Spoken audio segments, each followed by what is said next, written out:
If I can have the board members please sign in to the hearing.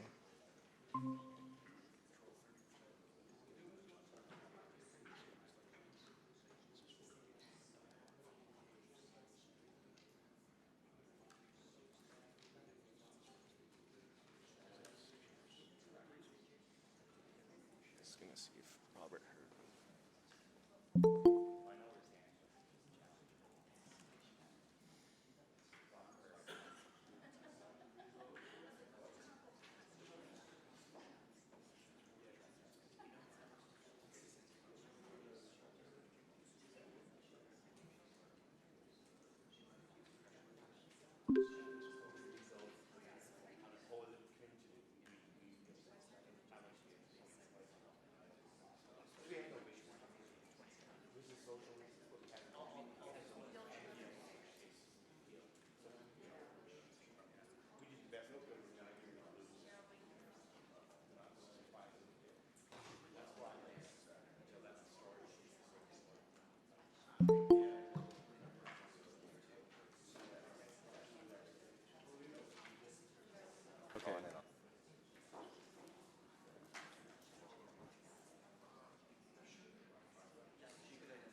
So Mayor Lou, these conditions that they're agreeing to,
you.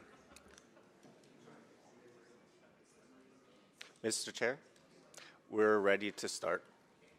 Thank you. All right, good morning, everybody. Thank you for attending today. Welcome to the Subdivision and Development Appeal Board. My name is Chris Samuel, and I will be the presiding officer for today's hearing.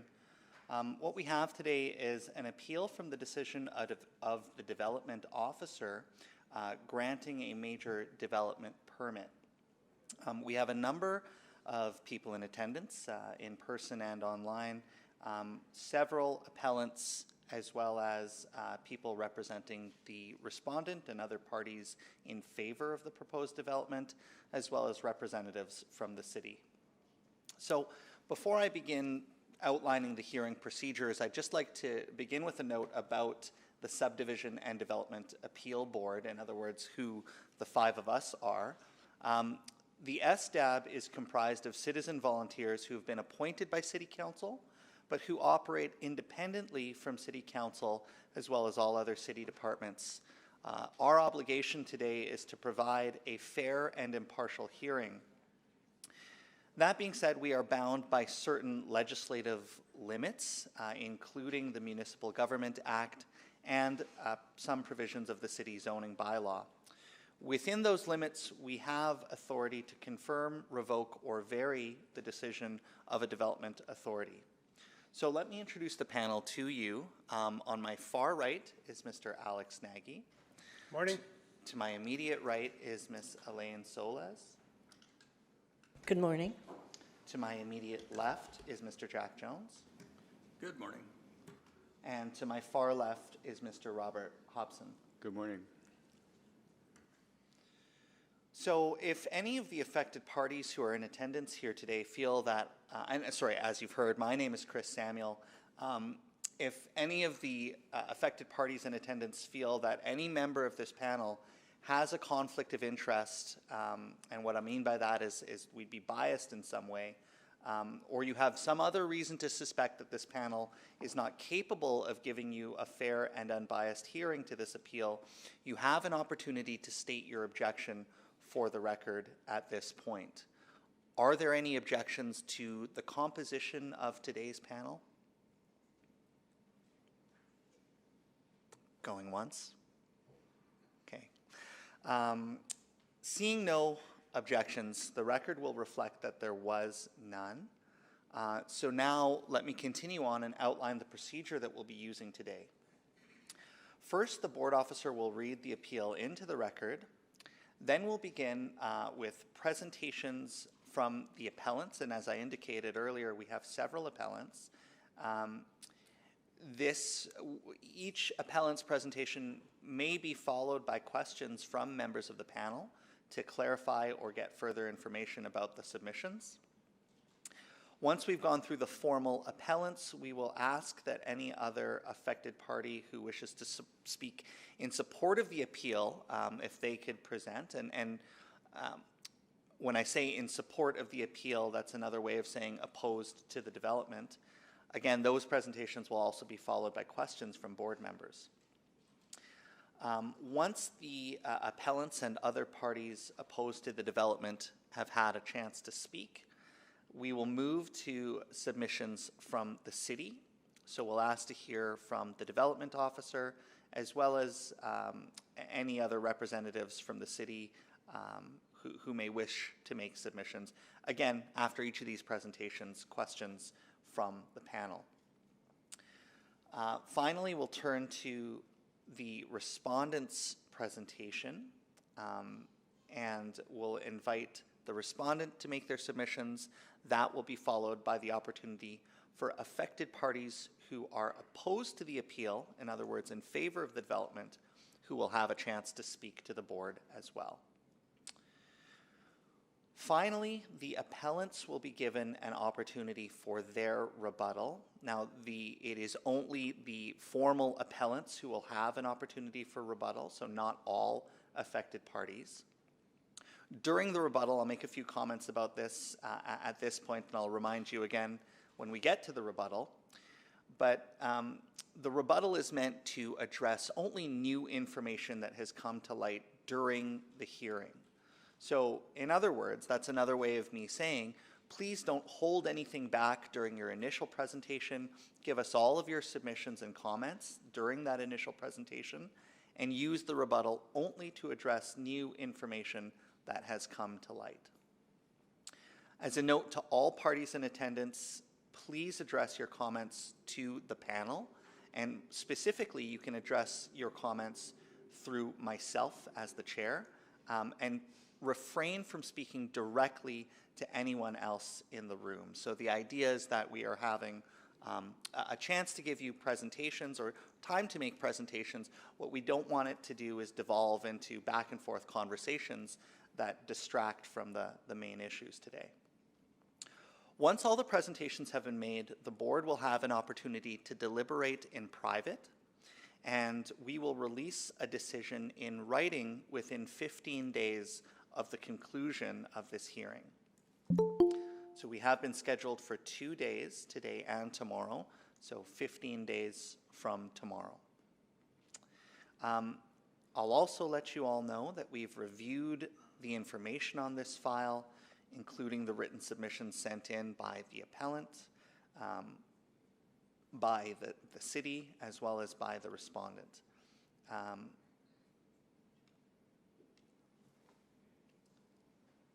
So I think those are the opening comments that I need to make, unless I've missed anything. What I would like to invite now is for the board officer to please read this appeal formally into the record. Thank you, Mr. Chair. This hearing item is SDAB-D-23-056, and this application to change the use of an indoor participant recreation service to professional, financial, and office support services and health services, and construct interior and exterior alterations, installing fencing and lighting, redevelop entrances, exterior reskin, change window configuration, parking lot, and landscaping for Boyle Street Community Services King Thunderbird Center was approved with conditions by the Development Authority. Mr. Chair, prior to the hearing, we received from the Development Authority a copy of the approved permit, the stamped approved plans, a written submission regarding this hearing, and multiple attachments. We received 7 formal appellants submissions, and we received multiple submissions from opposition to this development. And finally, Mr. Chair, we received multiple submissions from the respondents.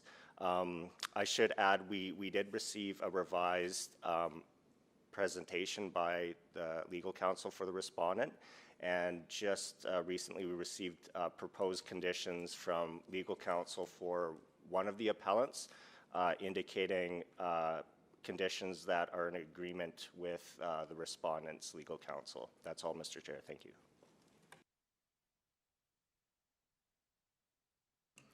Thank you, Mr. Board Officer. So what we'll do then is proceed to hearing from the appellants. The first appellant that I'd like to invite to make their presentation, I understand Ms. Janice Agrios is here on behalf of the Chinatown BIA, as well as the Chinese Benevolent Association of Edmonton. Ms. Agrios.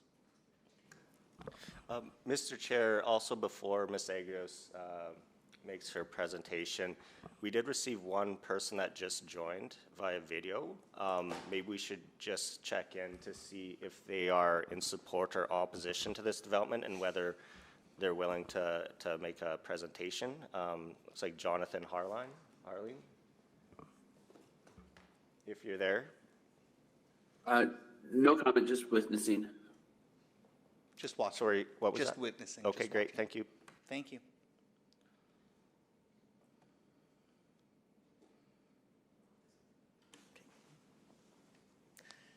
Good morning. My name is Janice Agrius, and I am here representing the Chinatown and Area Business Association and the Chinese Benevolent Association of Edmonton. I am pleased to advise the board that both of my clients and Boyle Street have reached an agreement regarding conditions that we propose be added to the development permit. And so the request today will be that the board vary the development permit to add the requested conditions. I have provided the list, and it's the list, I put the date, it's got May 30th, 2023 in the upper right-hand corner. And so there's been a few condition lists that have turned up in the materials, but the agreed condition list is the one that was handed out today. And I will review those conditions in a bit more detail. I am going to provide some background and context in terms of how we got here, and also discuss the jurisdiction to impose the conditions. My written submissions, they have consecutive page numbers in the upper right-hand corner, so I'll give you page references as I go. And in terms of the rebuttal submissions, those pages just continue consecutively from the page numbering in the initial written submissions. As a general statement, the purpose of the conditions is to ensure that the use of the site is restricted to the approved permitted uses. And the major concern is that the site not be operated as a day shelter community center use. So just to give the board some context and background, and I'll start with some of the history. So the applicant, Boyle Street, is and has for many years operated a day shelter, community center, and other types of services at a site a few blocks north of the site of the proposed development. So their current site's on 105th Avenue, and they have operated from that site for a number of years. In terms of information about the operations at the current site, and it's in my materials at tab 13, starting at page 197. And again, that's just information from the applicant's website about their current operations. There is also information at tabs 14, 15, 16, 17, and 23. And again, just to give page references, starts at page 213, page 221, page 245, and page 400. And again, that's further information about some of the, in particular, the day shelter services. And again, there are other services that are provided at the existing site, but it's the day shelter that's of the most concern. And so the information at those tabs is about the day shelter services that Boyle Street is providing at its current location. I'd also note that there's a SEPTED report that was part of the current application. That is at tab 5. And the page references are pages 53 to 55 and 67. And again, that describes day shelter services that were originally proposed for the new site.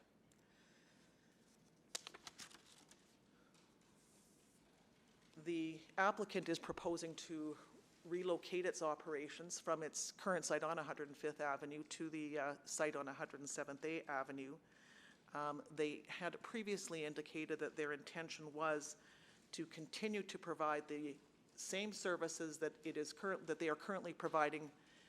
Their original intention had been to provide those same services at the new site. And again, there's some information to that effect. The page reference is page 210. There's some media reports where these statements were made. Last year, the applicant applied for and was approved for a development permit. It was appealed to this board, and this board revoked the development permit. And the previous decision appears at tab 19 of my submissions. And the SDAB found with respect to the previous application that in addition to professional, financial, and business support services and health services, that the original application also included community recreation services. Now, the zoning on this site is CB2. Community recreation services are not a permitted or discretionary use, and so that's essentially why the board revoked the development permit. And that was done at the late in the year, I think November, maybe early December of 2022. A few weeks after the development permit was revoked, the applicant made a new application. And in the new application, what the applicant did was remove from the plans those aspects of the previous development that the board found to be community recreation services. So you can see the current plans are at tab 6 of my materials. The previous plans are at tab 12, and so when you compare the plans, what you'll see is there were areas that were previously designated as community spaces or gathering areas, and those spaces now on the plans are simply shown as shell space. And so the current development permit, or the new one that came before the city and that's before you, it was strictly limited to the professional, financial, and business support services use and health services use. And again, the community services, community recreation services were removed. The current development permit, it's at tab 1, and it is for those two uses, and those uses are permitted uses in the CB2 zone. Subsequent to the development permit, this current development permit being issued, there were some statements, again, made by the applicant indicating that the ultimate intention for the site was to operate in accordance with their original proposal. And so that did cause concern to my clients, because that original proposal did include the day shelter community center uses.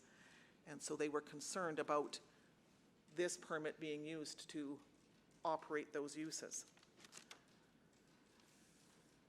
Now, in reviewing the applicant's current submissions, and there's a few packages that the applicant has sent in, and this is the package that's the one that actually is from Boyle Street Community Services. Pages 7 to 19 of that submission does go into detail in terms of what exactly the applicant is proposing under this development permit. And in particular, at page 8, there is a description that the intention is, under this permit, to use the site for its headquarter offices, for financial services, and for health services. And so, with this description in mind, and with the applicant's stated intentions in mind, my clients and the applicant had some discussions as to how, or could we come up with some conditions to ensure that under this development permit, that only the approved permitted uses operate from the site, and that it doesn't somehow slide into or morph into something that looks more like a day shelter or community center. And so before I turn to review the proposed conditions, I do want to address the jurisdiction that this board has to impose those conditions, recognizing that we are dealing with a permit that on the face of it is for permitted uses. And if I could have you in my submission go to tab 9, and it's page 108.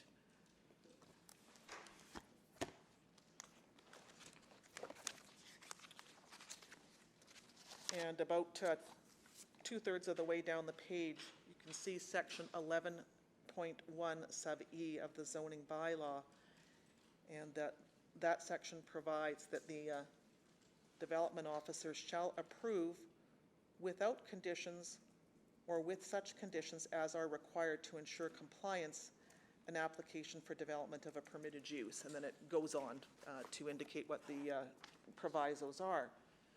But the important words are with such conditions as required to ensure compliance.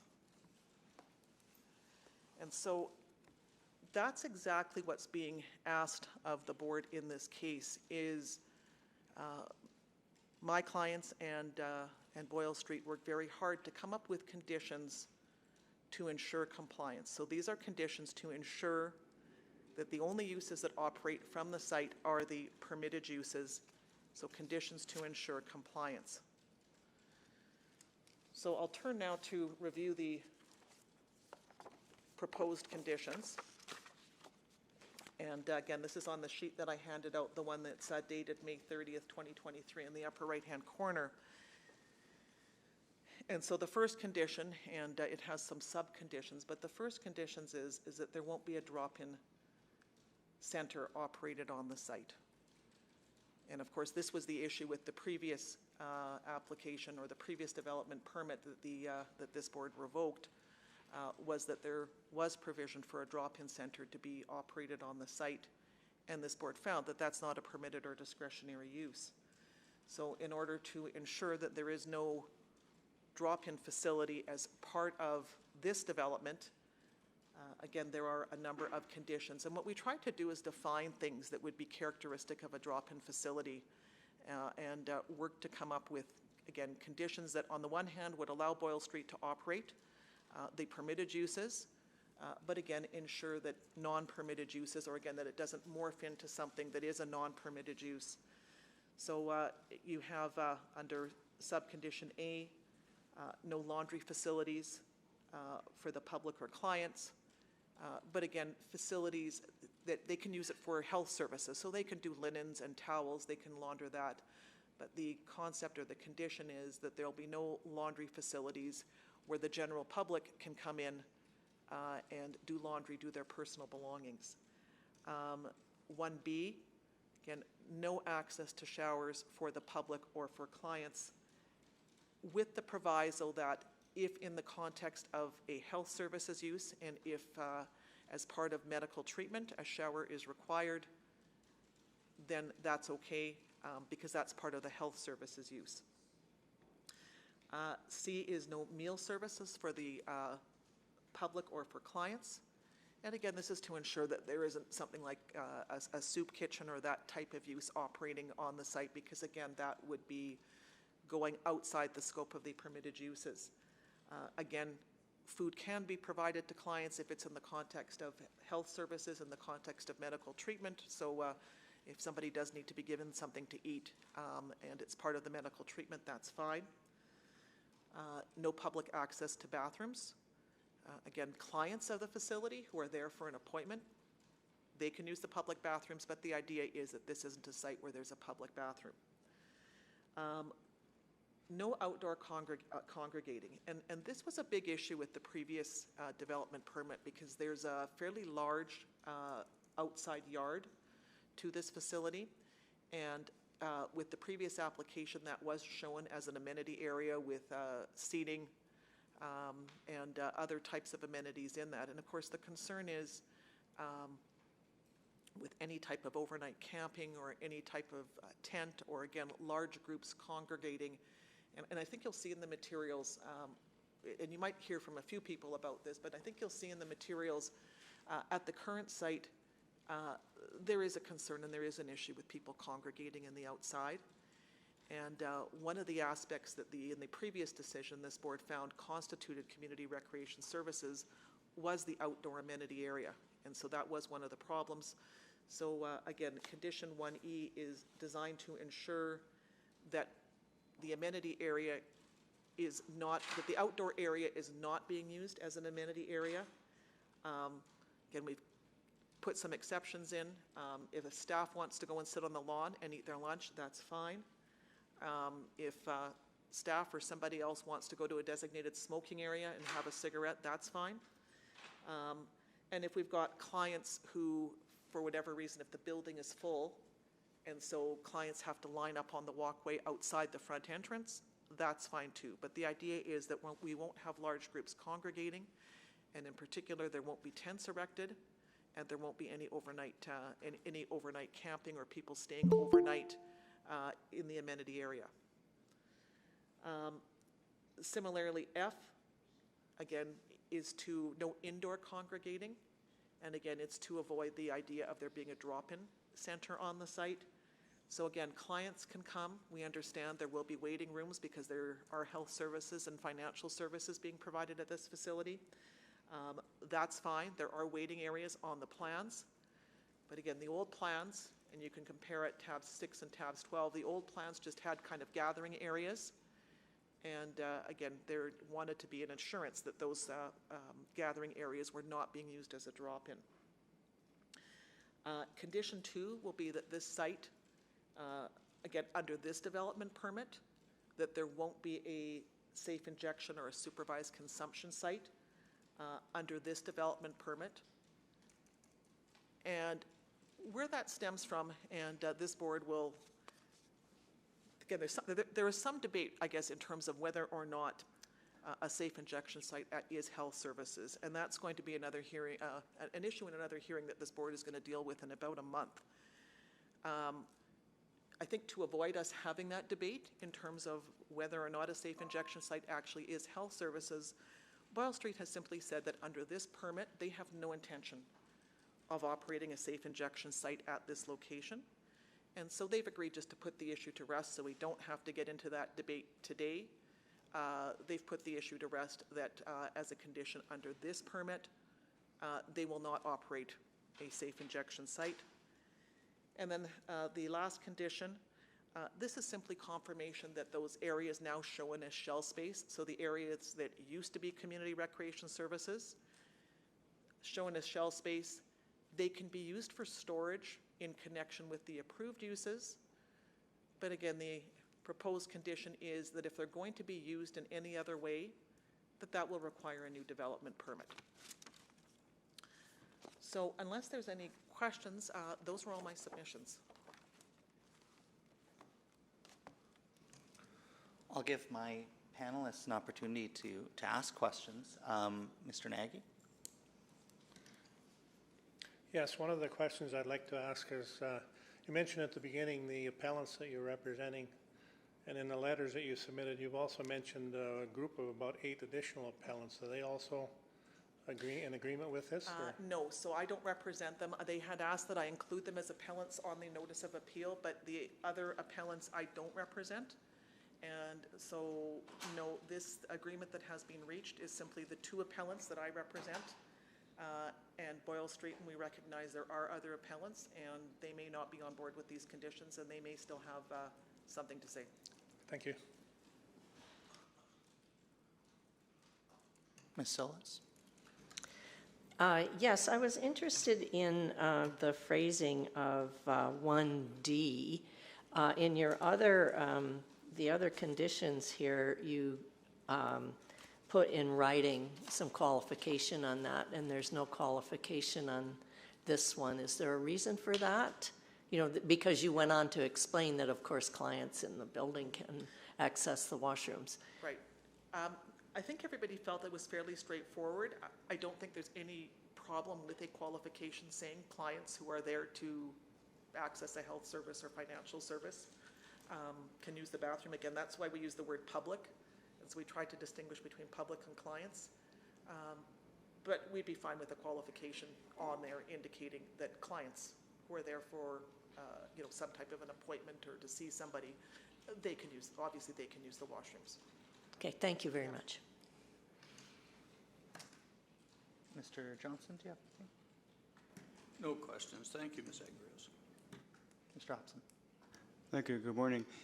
My question was around the jurisdiction clause that you referred to, the conditions to ensure compliance. Do you have examples of other cases where that terminology has been used to create conditions on uses that are not permitted in the permit? No, I don't. It's the first time that I have ever actually taken a really good look at that section, and it's the first time that I am aware of using that section. Now, I do know, for example, on this permit already, if you look at the permit, it's for permitted uses, and there's a ton of conditions on there. Right. So somebody at the city, and you see that quite often, I mean, there obviously seems to be some belief that you can put conditions on permitted uses. I'm guessing by virtue of this section, but I don't know. It's not something that I've argued before, and it's not something I've come across before. Thank you very much. Thank you. Ms. Agrios, I have a few questions for you as well. The first question that I have, again, on the question of jurisdiction, you've given us a provision of the zoning bylaw that speaks to, I think, the development officer's authority to impose conditions. Is it your view that this board has the same authority to impose conditions? And I'll be more specific about my question. What's causing me some, I guess, concern is under 685 subsection 3 of the Municipal Government Act, we have a clause that I'm sure you're familiar with, specifies that there is no appeal that lies in the issuance of a development permit for a permitted use, unless certain conditions are met that I don't think apply here. So I'm just trying to sort that jurisdictional question out. Right, okay, so to answer the first part of your question, this board does have the same authority as the development officer does in terms of the provisions of the zoning bylaw. To answer the second part with respect to section 685 sub 3, and just for the rest of the board's reference, I've got it my submissions at page 130. So in this case, it would be our submission that where the board's jurisdiction under 685 sub 3 is engaged, would be that the development officer misinterpreted the zoning bylaw. Because when you look at the development officer's report, the development officer entirely failed to address his ability to impose conditions to ensure compliance, and actually failed to address the conditions that would be needed to ensure compliance. So in this case, given the history, given the applicant's stated intentions, it's my submission that conditions are required to ensure that the use of the site is restricted to the permitted uses. And so in that sense, and again, I'd urge you to look at the development officer's report, because he doesn't reference anywhere that he looked at or considered conditions. So he looked at, I think it was section 18 only in doing his analysis. I'm just going to grab his report so I can make sure I've got the right section.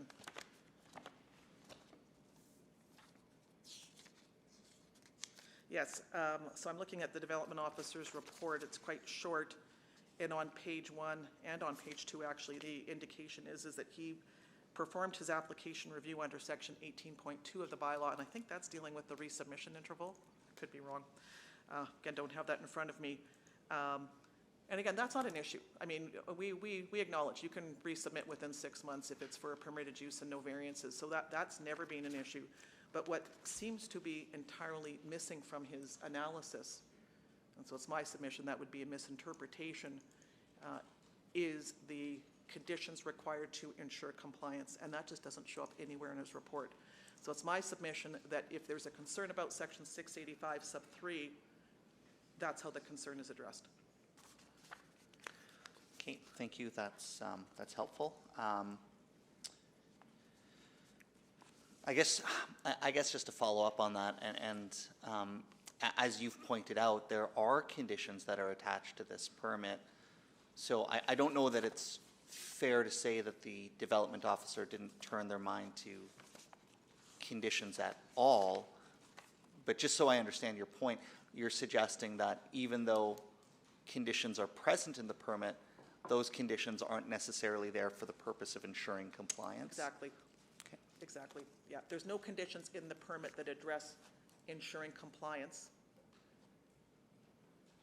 And these conditions, not the exact ones that you see in front of you, but similar conditions, these were provided to the development officer, and there was a request from the community saying if you're going to issue a permit for permitted uses, for a permitted use, these are the types of conditions that should be looked at to ensure compliance. So again, if you go through the ones that, yeah, you're right, there's a host of them on the permit. And to be more precise, yes, he turned his mind to conditions, but not conditions to ensure compliance.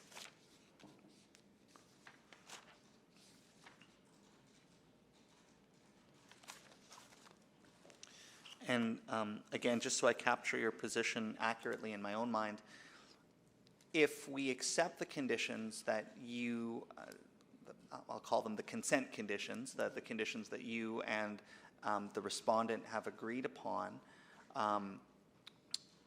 then we are in a position where there is a permitted use, right? Where you don't take any issue with the characterization of the use? Okay. Okay, that's helpful. Does my line of questioning invite any follow-up from my co-panelists? Okay. Thank you, Ms. Agrios. Thank you. That's been helpful. Mr. Chair, we did have another person sign in, Natasha Reeb. If we can just, if she can indicate if she's here to speak and whether she's in support or opposition to this development. News reporter with the CBC, monitoring. Thank you. Okay, thank you.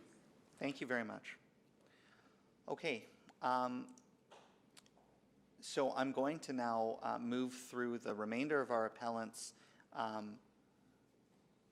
understand that, I'm sorry, there is Mr. Luco. Is he present in the room? Mr. Chair, he's outside observing. Okay. Okay. So why don't we just, Mr. Luco, if you can hear me, we'll put you We'll put you next in the batting order. We'll let you just be on notice. I do have a note that we have another appellant present, Philip O'Hara. Mr. O'Hara, are you ready to make a presentation? Actually, I'm happy to withdraw my opposition to this development permit and withdraw my application to speak today. Okay, well, thank you very much for that. Mr. O'Hara, your withdrawal is noted. Mr. Chair, could we just confirm withdrawing the appeal or just not to speak? Both. I understood it Okay. to be both, yeah. Great.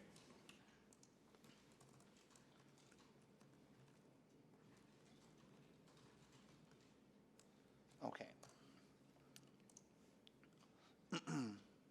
So there are additional appellants who are present. I have, representing the Victoria School Parents Coalition, I believe, Amy Halous. Hi. Not for the Parents Coalition. Oh, I'm sorry. Amy, I have that wrong. So you're here on behalf of the Victoria School students, is that right? Yes. Okay. Would you like to speak today? Yes. Yeah. Yeah, sure.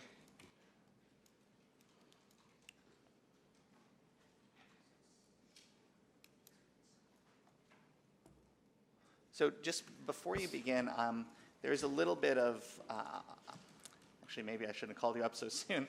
I promised that the formal appellants would get their chance to speak first. Now, the list of appellants I have includes the Victoria School Parents Coalition, Macaulay Residents Coalition, Ukrainian National Federation, the Central McDougall Community League, the Viva Italia Business Association, Fukinese Association of Alberta, the Edmonton Viets Association of Edmonton, and the Society of Ukrainian Women's Organization of Canada. Now, can I ask you, are you here on behalf of any of those parties? Yes? If I may, do I need to turn the mic on? Yes, please. Yes. If I may, the students here, or former students, are not a part of the Victoria Parent Coalition. Okay. However, they are, as I am, part of the Victoria Parents Coalition, and we have brought them on because their voice has not been heard throughout this full process. Okay. Okay, that's helpful. So I'm sorry, and I didn't get your name. Yes, my name is Michelle Patterson-Nip. Michelle Patterson-Nip. And I certainly have no issue with allowing you to speak. I just want to make sure that I have a clear understanding of who's in front of me, right? Sure. So Michelle Patterson-Nip, you are here on behalf of the Victoria School Parents Coalition, and you'd like to share the stage with these students. Exactly. Okay. I'm happy to proceed on that basis. So whenever you're ready. All right, do you want to go first? Okay, Michelle is going to do her presentation first, and then we'll follow up. So thank you for this opportunity. As we noted, I am Michelle Patterson-Nip. I am a parent. I have a son who is currently in grade 3 attending Victoria School, which is a school that has close to or just over 1,800 students that are going from kindergarten to grade 12. Throughout this process, despite our pleading with the Edmonton Public School Board to have more of a formal voice, this is a grassroots organization of parents who have had the circumstances of being close to Boyle Street Community Services and other like facilities that tend to service mental disorder clients and addiction issues. So we have a great concern because this new development is extremely close, so much closer than where they are currently. And there are already problems that exist. So I'll just continue with my presentation. At the November appeal, appellants shared their lived experiences with the members of the SDAB. The board heard appellants' concerns about the impacts of the increasingly unpredictable, erratic, and violent behavior of some street-involved individuals in close proximity to children. Appellants also quoted from Boyle Street's own media, which confirmed in their own words that they serve individuals suffering from significant untreated mental illness, serious substance abuse use, incredibly complex needs, and behavior issues, many of whom are denied entry elsewhere. It was also pointed out that Boyle Street's own manager of communications and engagement had said that criminals flow in and out of the inner city social fabric, and it's not always obvious who they are. Criminals are smart, and they know how not to get caught, and they know how to navigate the system so that they are not recognized. Although I am pleased that the Chinatown Business Association and the Benevolent Association has come to some agreement, but when I review it, there are a lot of holes in those conditions, and I still do not believe that the children have been taken into consideration. I would also like to add that children who are not with their parents are also a very vulnerable member of society. So this is of grave concern. Also, I feel that we are unwittingly being coerced into participate in a social experiment to see and to challenge if it is acceptable and conducive to have such a large facility close to a school, and I just do not think that's right. At this time, I will allow the students and former students to speak, to have their voices heard. Okay, hello everyone, good morning. Before I introduce myself properly, I want to start by just asking you all a question. Would you let your child go to school if there was a chance they would get hurt on the way? I can tell you that the answer my mother gave to that question was a very plain no, absolutely not. So, as I said, my name is Amy Halouche. I'm here with Emily Bergnowski, who will introduce herself shortly, and we're here to bring student voices to the table. For some context, as Michelle noted, Victoria School is right across the street from the new proposed location, and so we are here today to speak against this development. I'm an alumni of Victoria School, having graduated just last year after attending the school for a total of 6 years, grades 7 to 12, ages 11 to 17. My younger sister, who is 14, is currently at the school, but moving next year because of safety concerns regarding the Boyle Street development. I'm here today to speak for her safety and about my own personal experiences at the school and in the community. I'm just going to note you'll see some photos. There will be relevant later, but not right now. Hello, good morning. My name is Emily Bergnowski, and I'm currently a grade 11 student at Victoria School. I'm 17 years old and have two years experience with the school. I am also the Academy at King Edward Student Senator for the Edmonton Public School Board Student Senate. I am here as a representative of the student community and to share my own personal experiences as well. Throughout this process, the lack of consultation with the community has been especially shocking to me. But what is even more surprising is the complete absence of student voices. While I'm certainly very grateful to all the community members and parents who have tried to speak up for the students of Victoria School, there is no denying that the children are the ones who will be most directly impacted by this development. It is the 8-year-old child who will pay the price for this development. It is my 14-year-old sister who will have to endure the consequences of the decision that is made by a bunch of adults.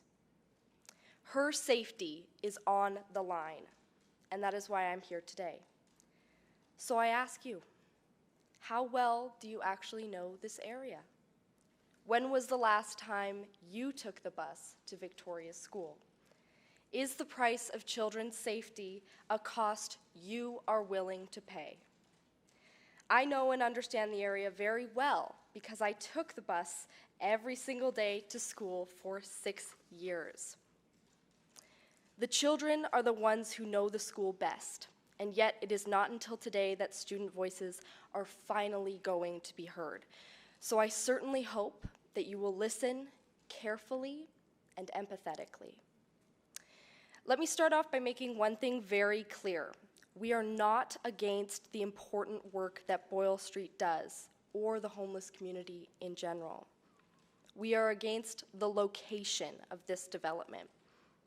We know that it is unwise to think that two communities of vulnerable people could peacefully coexist with no consequences. I know this is impossible because I lived with it every day for 6 years. Students are the ones who have the first-hand experience here, and because of these experiences, we are against the obvious danger that this massive development will bring to innocent and vulnerable children. We are against the mental toll that this environment will have on kids. We are against the psychological consequences that this development will impose on children.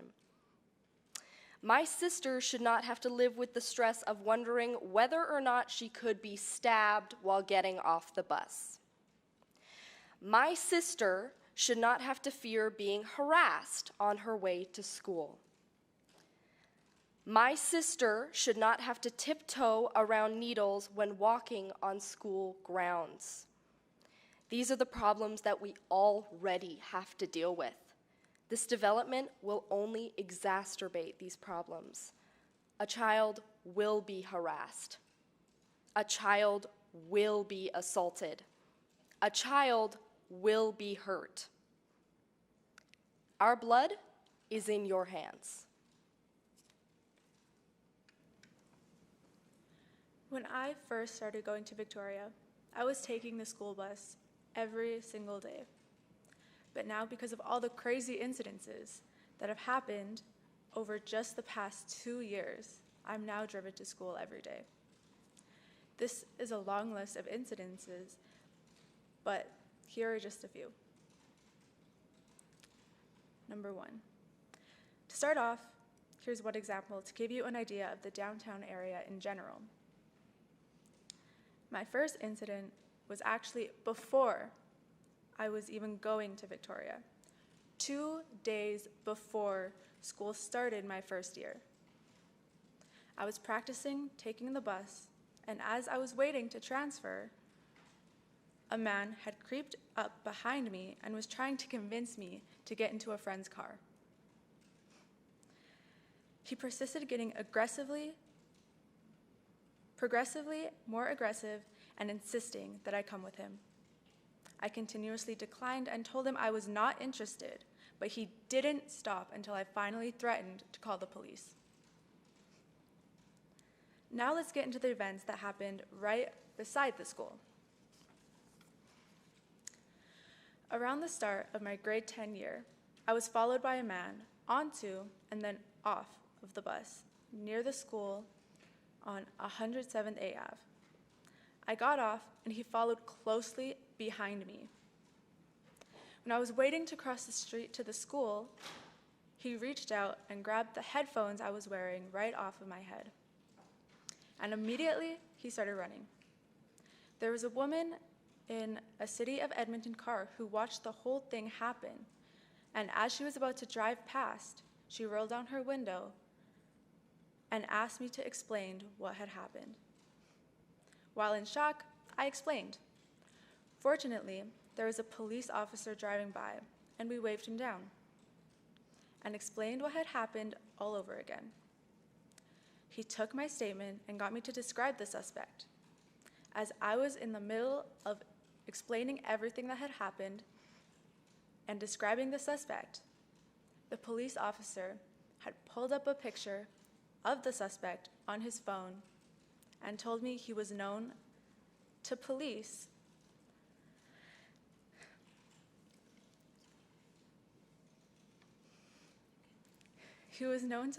having a history of crime in the area. Obviously, this was extremely frightening, but also took nearly 2 hours to deal with. I had to miss my first class of the day because of this event. Not only does this sort of thing pose legitimate physical and mental danger to kids and people of the community, but also in this instance, it impacted my time at school learning.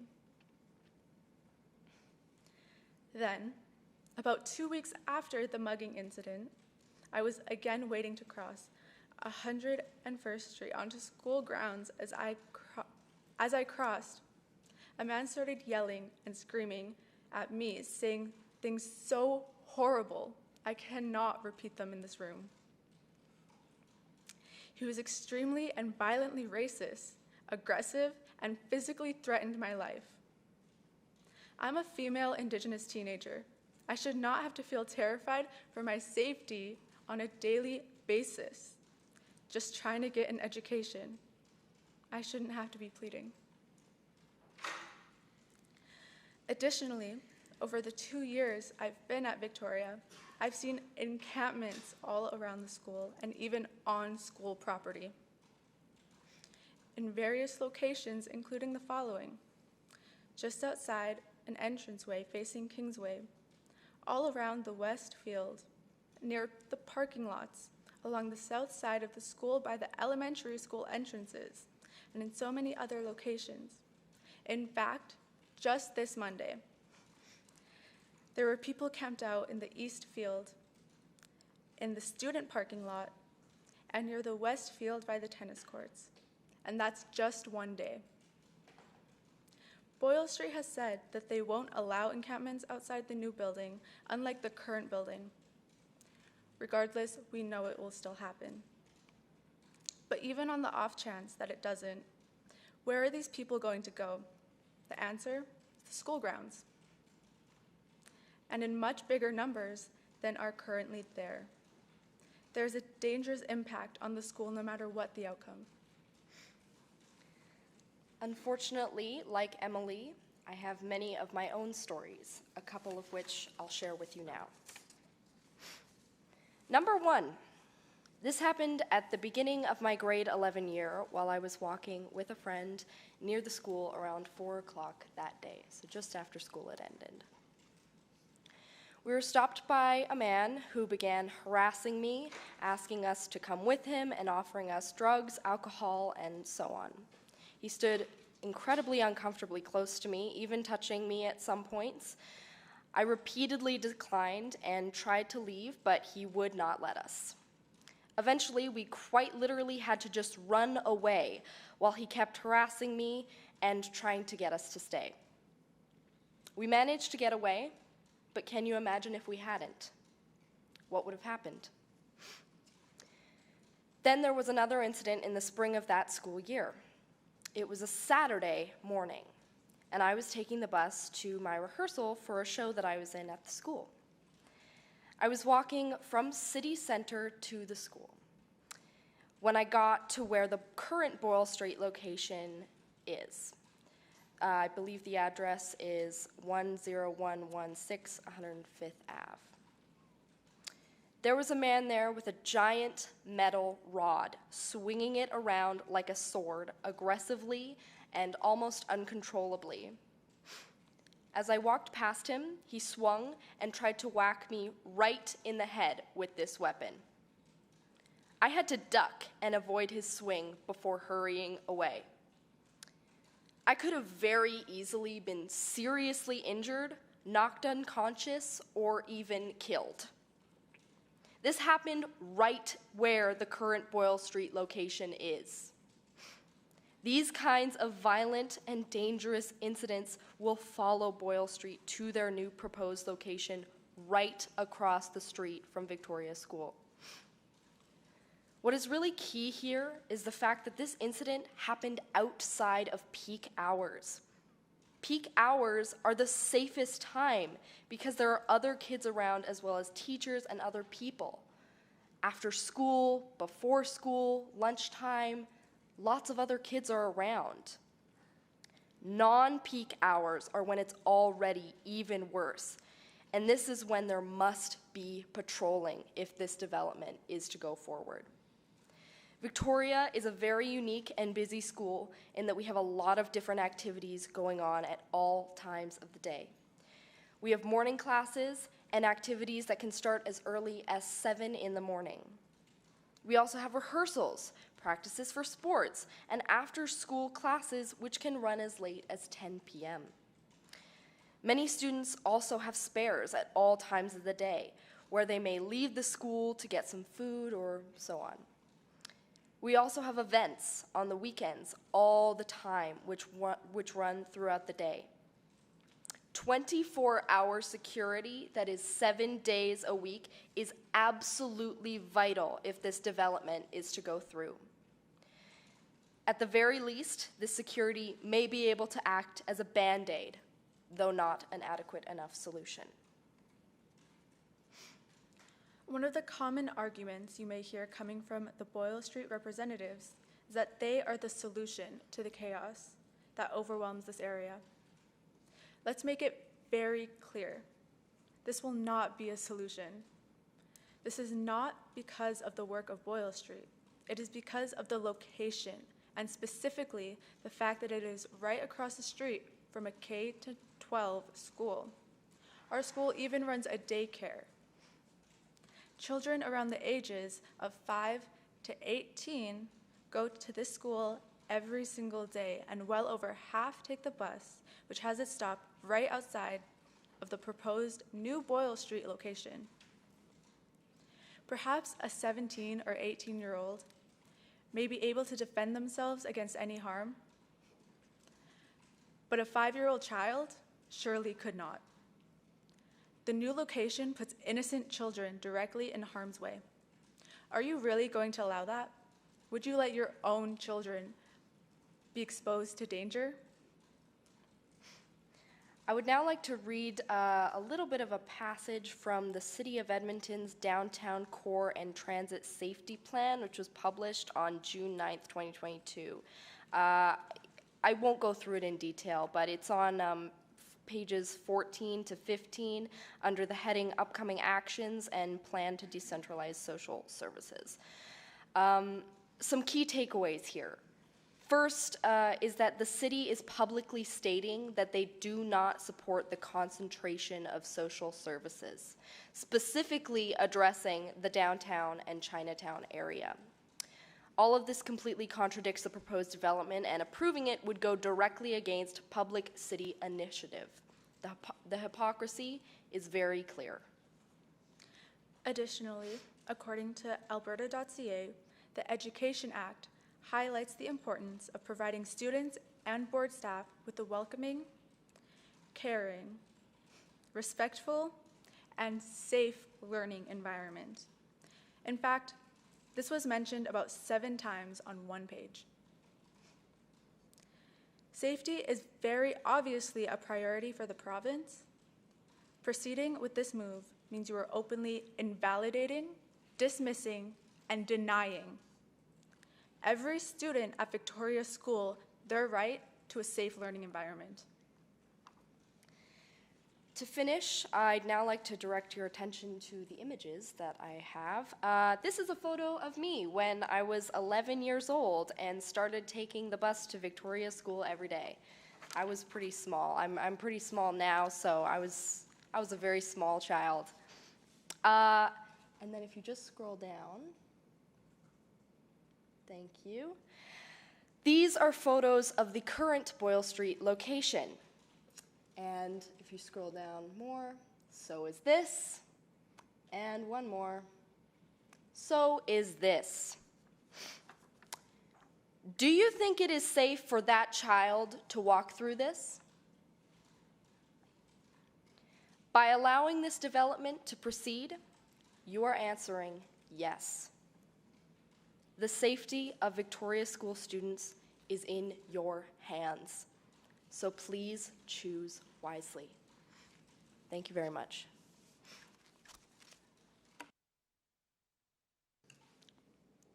Okay, thank you for those comments. I'm going to start on my far left. Mr. Hobson, do you have any questions for this appellant? Thank you. Thank you for your presentations. I'm curious to know whether you've looked at the proposed conditions that were tabled this morning. You said they were not adequate. The one that you mentioned particularly was patrols, the need for patrols. Recognizing that you're not in favor of the development, I appreciate that. Yes. I'm just wondering whether there's anything else you wanted to say about conditions or about these conditions. I appreciate the effort. I certainly appreciate the effort here, but we cannot deny that this is an obvious danger. And while patrol, as we said in our presentation, patrolling would act as sort of a Band-Aid for these issues, I think. So I am aware of yesterday's agreement that was made, asking to look for 24-hour, 7 days a week patrolling. I'm not aware of anything that happened this morning, or if that's probably just the same thing. Dated the 30th. So yes, absolutely. I think if this development is to go forward, 100% patrolling is absolutely 100% necessary. No question about it. Yeah, okay. Thank you very much. I'm sorry, Mr. Johnson, I just spilled my water everywhere. No questions, but thank you for your presentations. Ms. Solis? You're interested in, are you interested in a patrolling condition? Is that what you're saying here? Yes. And you heard in the previous, some of the previous presentations that the conditions that can be imposed relate to compliance with the development permit. How would a 24/7 or any kind of patrolling condition speak to that, speak to the requirement that conditions be for, to ensure compliance with the development permit?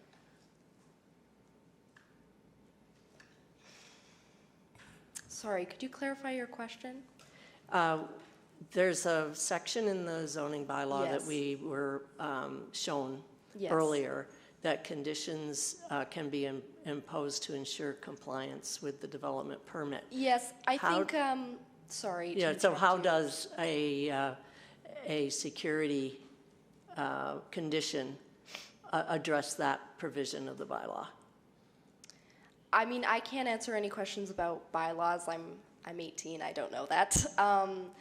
But what I will say is sort of the same answer I gave to Mr. Hobson's question. It's very simple. Patrolling is not a firm solution to these problems. But if this development is to go forward, I think it's 100% necessary to at least try and make an effort towards kid safety. Okay. I don't know if that answers your question fully. No, I appreciate your Michelle perspective. might Thank be you. able to answer better. Yes, if I may, I'm a real estate agent, and everybody knows that location matters.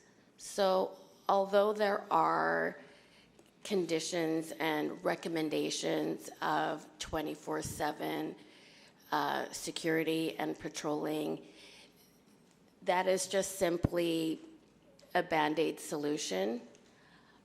We have to think of being a little bit more proactive and preventative in terms of some of these concerns that have been raised.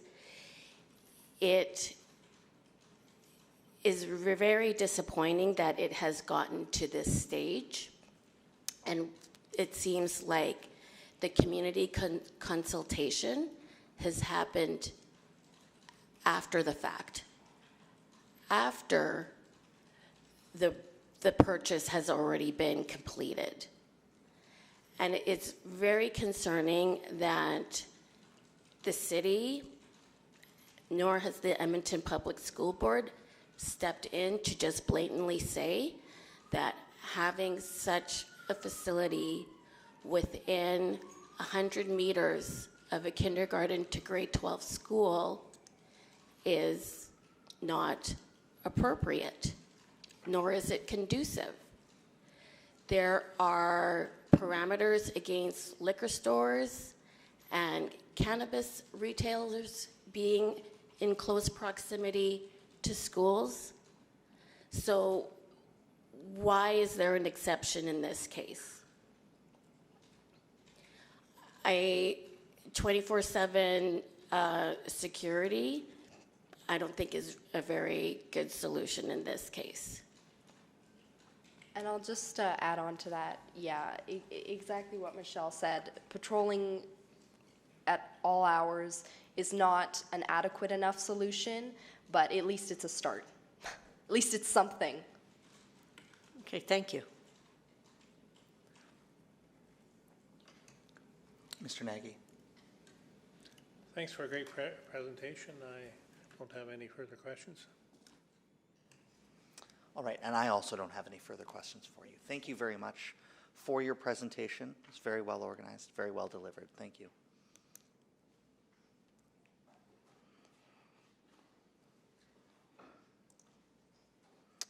Okay, so we've got a number of appellants that still have to make their presentation. I'd like to invite one more appellant, and then we'll take our morning break. I understand Mr.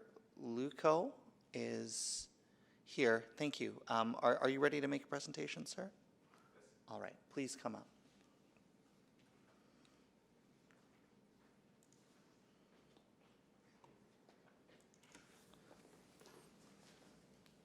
And sorry, can you say your last name for me? Luco. Luco? Yeah. Thank you. I just wanted the presentation, or the pronunciation right.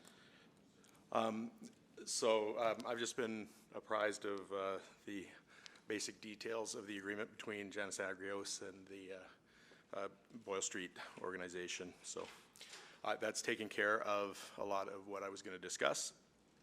I primarily represent the businesses on 101st Street directly opposite the proposed redevelopment.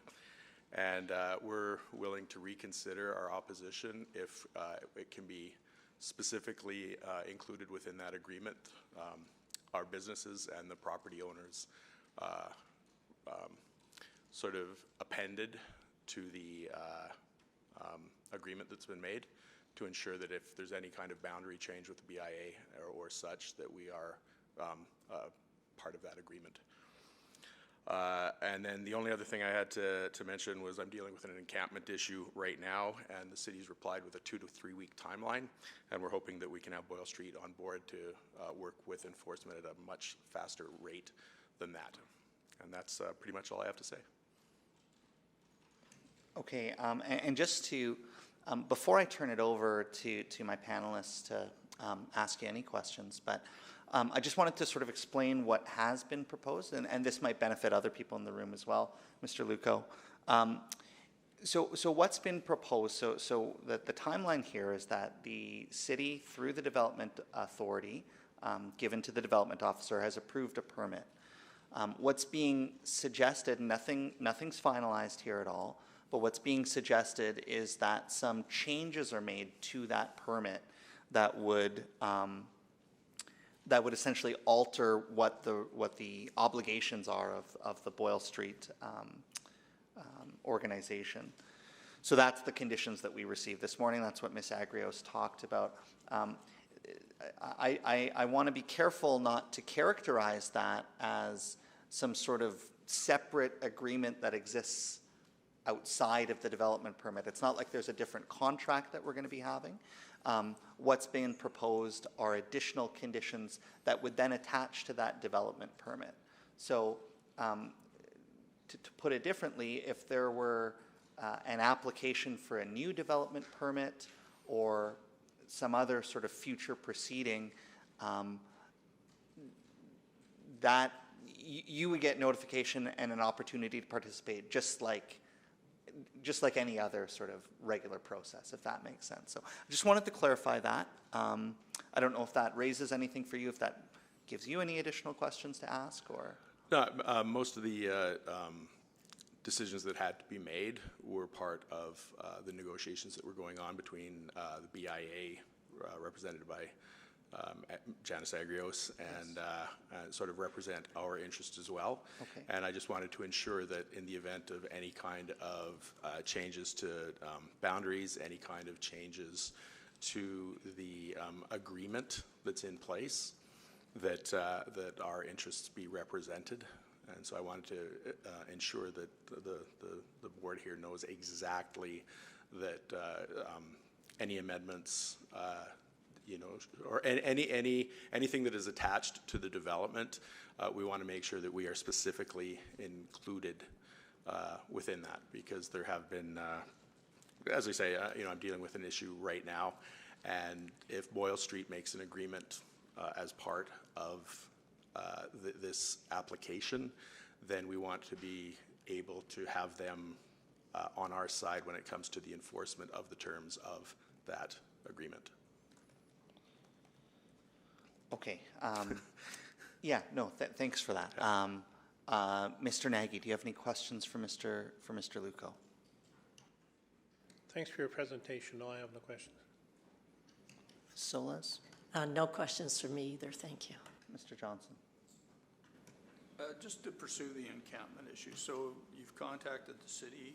They've told you a couple of weeks they'll deal with it. Is that the idea? Correct. I just received the email yesterday afternoon. We filed a complaint about a month ago to deal with the issue. I followed up with it, and they, I believe, said June 16th as a potential date to start dealing with it. And they've also explained that there is no current legislation or bylaw in place to enforce putting security around an area that is subject to repeated encampment. And so I think that as soon as I leave here, that's what I'm dealing with. Okay, and this is impacting the operation of a business? It's a block away from my business, and we're trying to make sure that it doesn't impact it. It's also a block away from Victoria School. And I want to also, on the record, thank the Victoria School representatives for an absolutely fantastic job. Okay, great. Thank you, sir. Thank you, Mr. Chair. So you represent businesses on 101st, but are you within the larger BIA? We're included in the Chinatown BIA, which extends from 101st Street, 111th Avenue to just across the street here. And yes, and I'm part of the business association. I'm on the board as well. And I sort of, during my entire time, have advocated for 101st Street, the businesses and organizations. Right. Well, thank you for volunteering. Okay, and Mr. Luco, I have no further questions for you. Thank you for your time and for attending today. Thank you. Yeah. So at this point, what I'd like to do is take a short morning recess. It is about 10:15 according to my watch, and I'd like to resume at about 10:30. So if anybody needs to get up, stretch their legs, use the bathroom, now's a good time. And then from 10:30 on, we'll continue with the appellants and hopefully finish in time for lunch at around 12.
We're ready to go. Thank you. Thank you. All right, everyone. Welcome back to our hearing today. If the recording is still active, Mr. Board Officer? Yes? Yeah. Okay. We're going to continue where we left off. We were in the middle of hearing from the various appellants in this matter. The next appellant I have on my list is Mr. Oli Wok for the Ukrainian National Federation. Mr. Wok.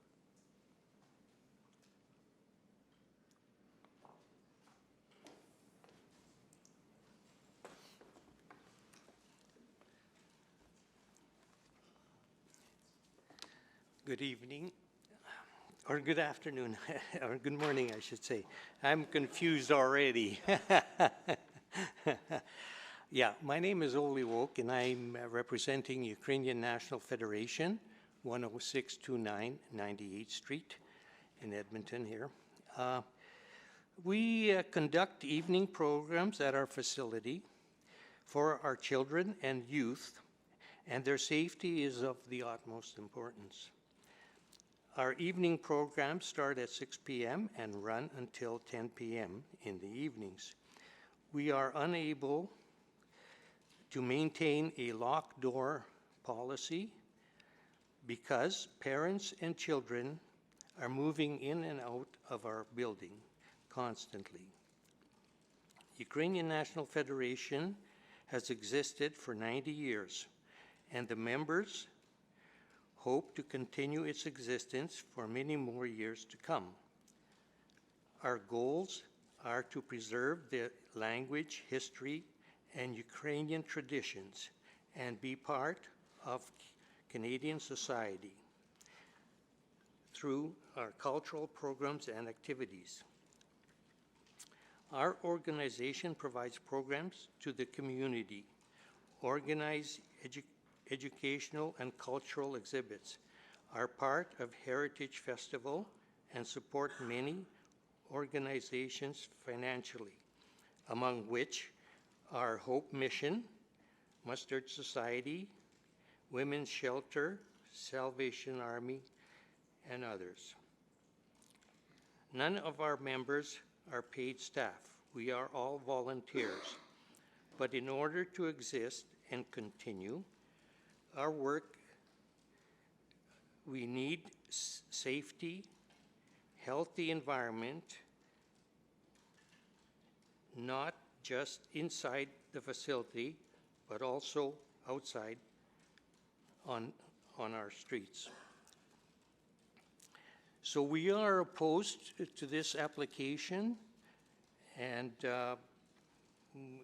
as we indicated prior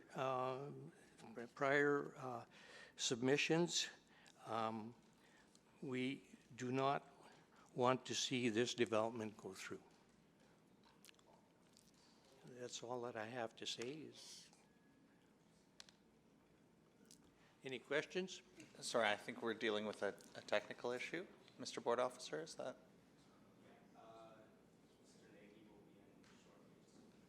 Oh, you're just getting him into the video? Yeah. Thank you, Mr. Wok. Sorry, we're just gonna, is it, we're okay? Okay. Any questions? Why don't I'll reverse my order then. Mr. Hobson, do you want to? Thank you for your presentation and your volunteerism. I'm just curious to know whether you've had a chance to look at these proposed conditions that several parties have agreed to, and whether that has any effect on your opinion or presentation? No, I haven't actually looked at that proposal that you're mentioning. Yeah. Okay, thank you. No questions. Thank you, sir. Ms. Solis? No questions from me, thank you. And Mr. Nagy? Thanks for your presentation. I have no questions either. Thank you. Thank you. Mr. Wok, I just have maybe, oh, sorry. We're not done. Okay, sorry. Almost. No, it's okay. It's my fault. I should have been clearer. Sorry, I just wanted to understand I wanted to connect your objection to sort of what you were talking about earlier. So I know that you mentioned, I'm going to go back to my notes here, the need for for safety and a healthy environment. Can you explain how, in your view, the proposed development would harm that objective? Well, what generally happens, of course, is that we're right in the middle of that area, and we do have occasions where when we are delivering our programs in the evenings, that people come into our building, and we can't lock our doors because people are coming and going during the evening all the time. So what happens is some of these people, they end up coming into our building. They sneak into our building, and then we have issues with trying to get them out, and you know, and even around our area, we have a number of empty lots there, and so there's always they always like to get down into our stairwells and do drugs and leave all kinds of paraphernalia there, and that's just not acceptable. And you know, we have to clean that up. And as a volunteer person, you know, that's where I come in. I have to come in there and make sure that those needles aren't there, and all their paraphernalia is thrown away. We don't want kids picking up that stuff, you know. And just so I'm understanding, these are things you're seeing right now. That's right? Like this is sort of an ongoing problem? Ongoing, yes. And then the concern is that the proposed development is going to make that worse? Do I have that right? Yeah, I would say that will be, you know, that would be increased. Our situation that we're experiencing now is going to increase with the people there and moving closer to our building. Okay, and that's just because the location is physically closer to where you are? Yeah, absolutely. Okay, yeah. Thank you. I have a clearer understanding now. Thank you. Okay? Thank you.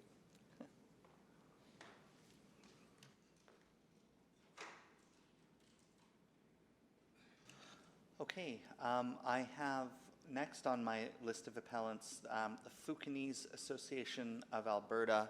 I understand Mr. Ed Lam is here. Thank you.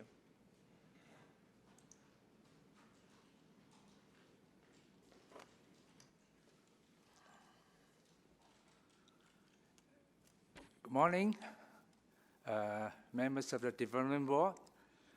My name is Ed Lam. I'm the principal of Fuder School, located on 10722 101 Street Northwest, directly to the west of the Boy Community Center. This is the 22nd year that the school has been in existence, and I'm proud to be the principal of the last 12 years. Every weekend, we have over 100 students ranging from age 4 onwards, studying languages, cultural dances, painting, etc. Parents and seniors are really worried about the safety of our students and volunteers. Right now, during the day, there's on average, a homeless walks by our school every 5 minutes.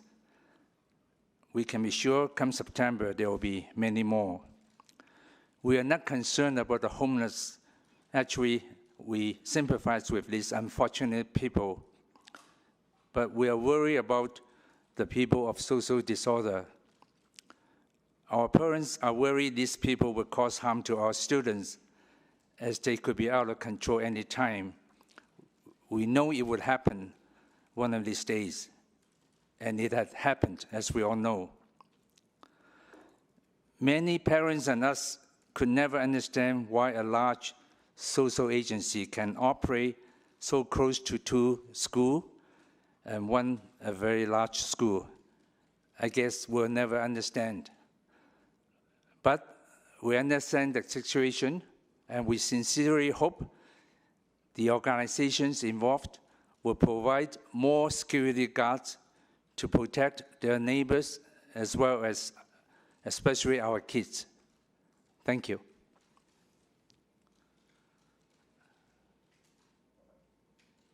Thank you, Mr. Lam. Yeah. Mr. Nagy, do you have any questions? Thanks for your presentation. I have no questions. Yeah. Ms. Solis? I don't have any either, thank you. Mr. Johnson? No questions. Thank you, sir. Thank you. Mr. Hobson? Thank you. Thank you for your presentation.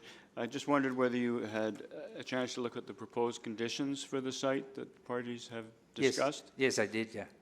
Do they in any way ameliorate your concerns? It helped, but as I mentioned, that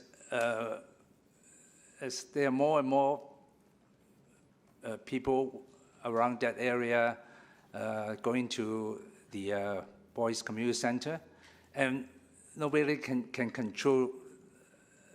Occasionally, there are some of those people of social disorder. That's the one that we are worrying about. We're not worrying about the homeless people. You know, we're just worried about, and nobody knows, right? Because, but if there are more security guards around the area, especially on the weekends where we operate our school, then we'll have more assurance that our kids will be more protected. Right, good. Yeah. Thank you for that clarification. Yeah, thank you. And Mr. Lam, I've just got a question that's very similar to the question I just asked Mr. Woke. The problems you're seeing, they're currently ongoing. Is that, do I have that right? Yes, but you'll get serious. It's more, you'll get more and more serious. That's what we are afraid of. You know? And your view is that it will get more serious just because the location will be moving closer. Yeah, that's right. Yeah. To where you are. Yeah. Okay. Yeah, and probably there will be more people. I think because of the, I don't know, the services will not be expanded, but I anticipate there'll be more people using their facilities. You know, thereby there'll be more people walking around. So increased traffic. Yeah. Yeah, that's right.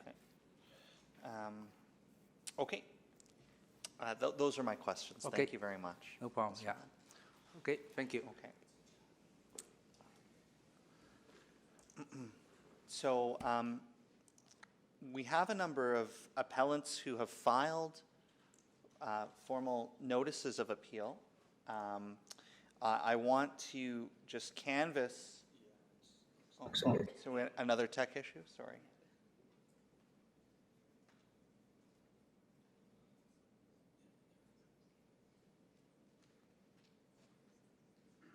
Okay. All right, sorry. As I was saying, we have a number of appellants who've exercised their right to speak. I also have a number of appellants listed who have filed their formal notices of appeal but haven't yet checked in with our administrative staff.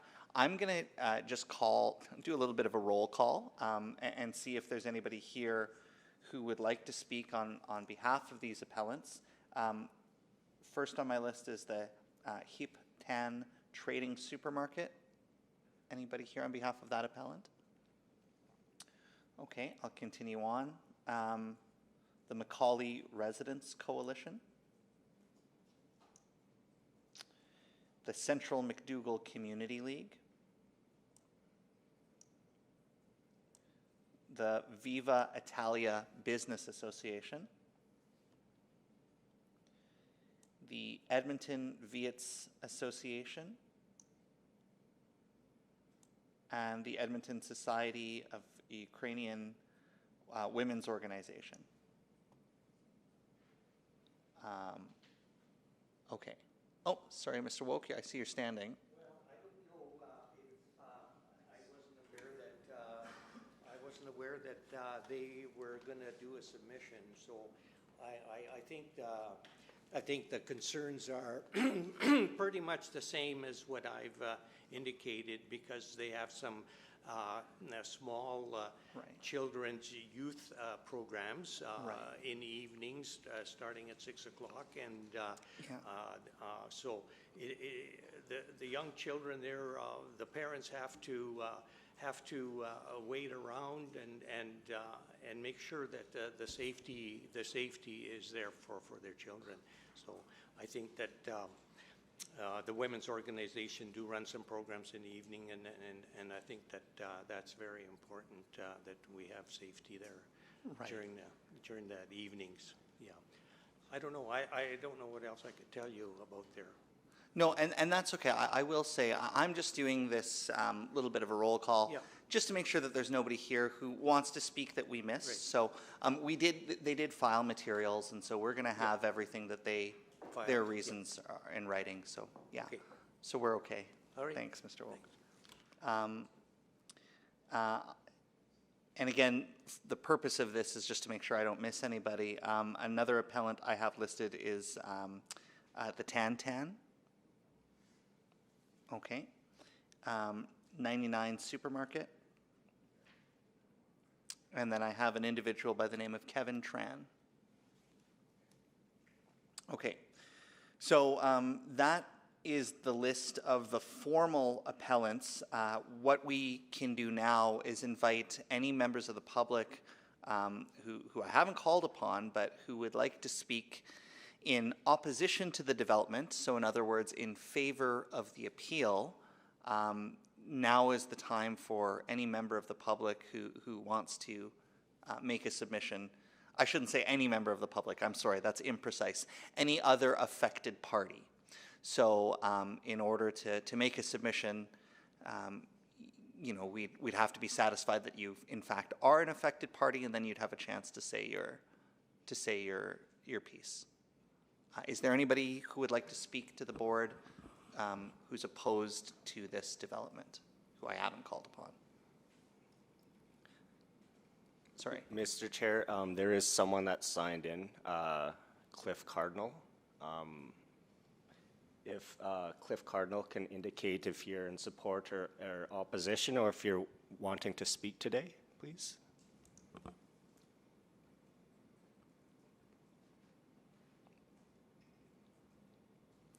Mr. Cardinal, can you hear us?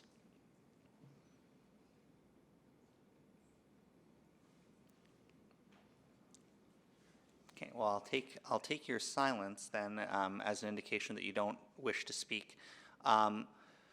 So, as I outlined at my procedure at the beginning, the appellants will have an opportunity to make a rebuttal at the conclusion of this hearing, but that opportunity to make a rebuttal is only afforded to people who are formally listed as appellants.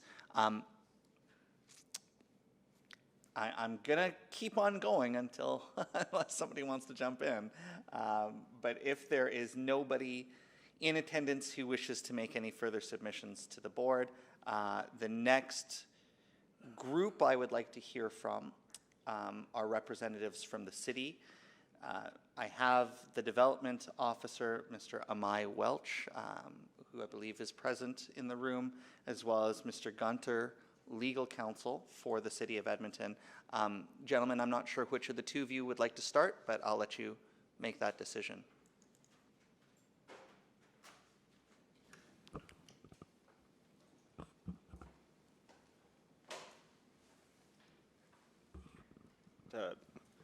We do have 3 chairs, so Mr. Luke, you're also welcome to come forward too.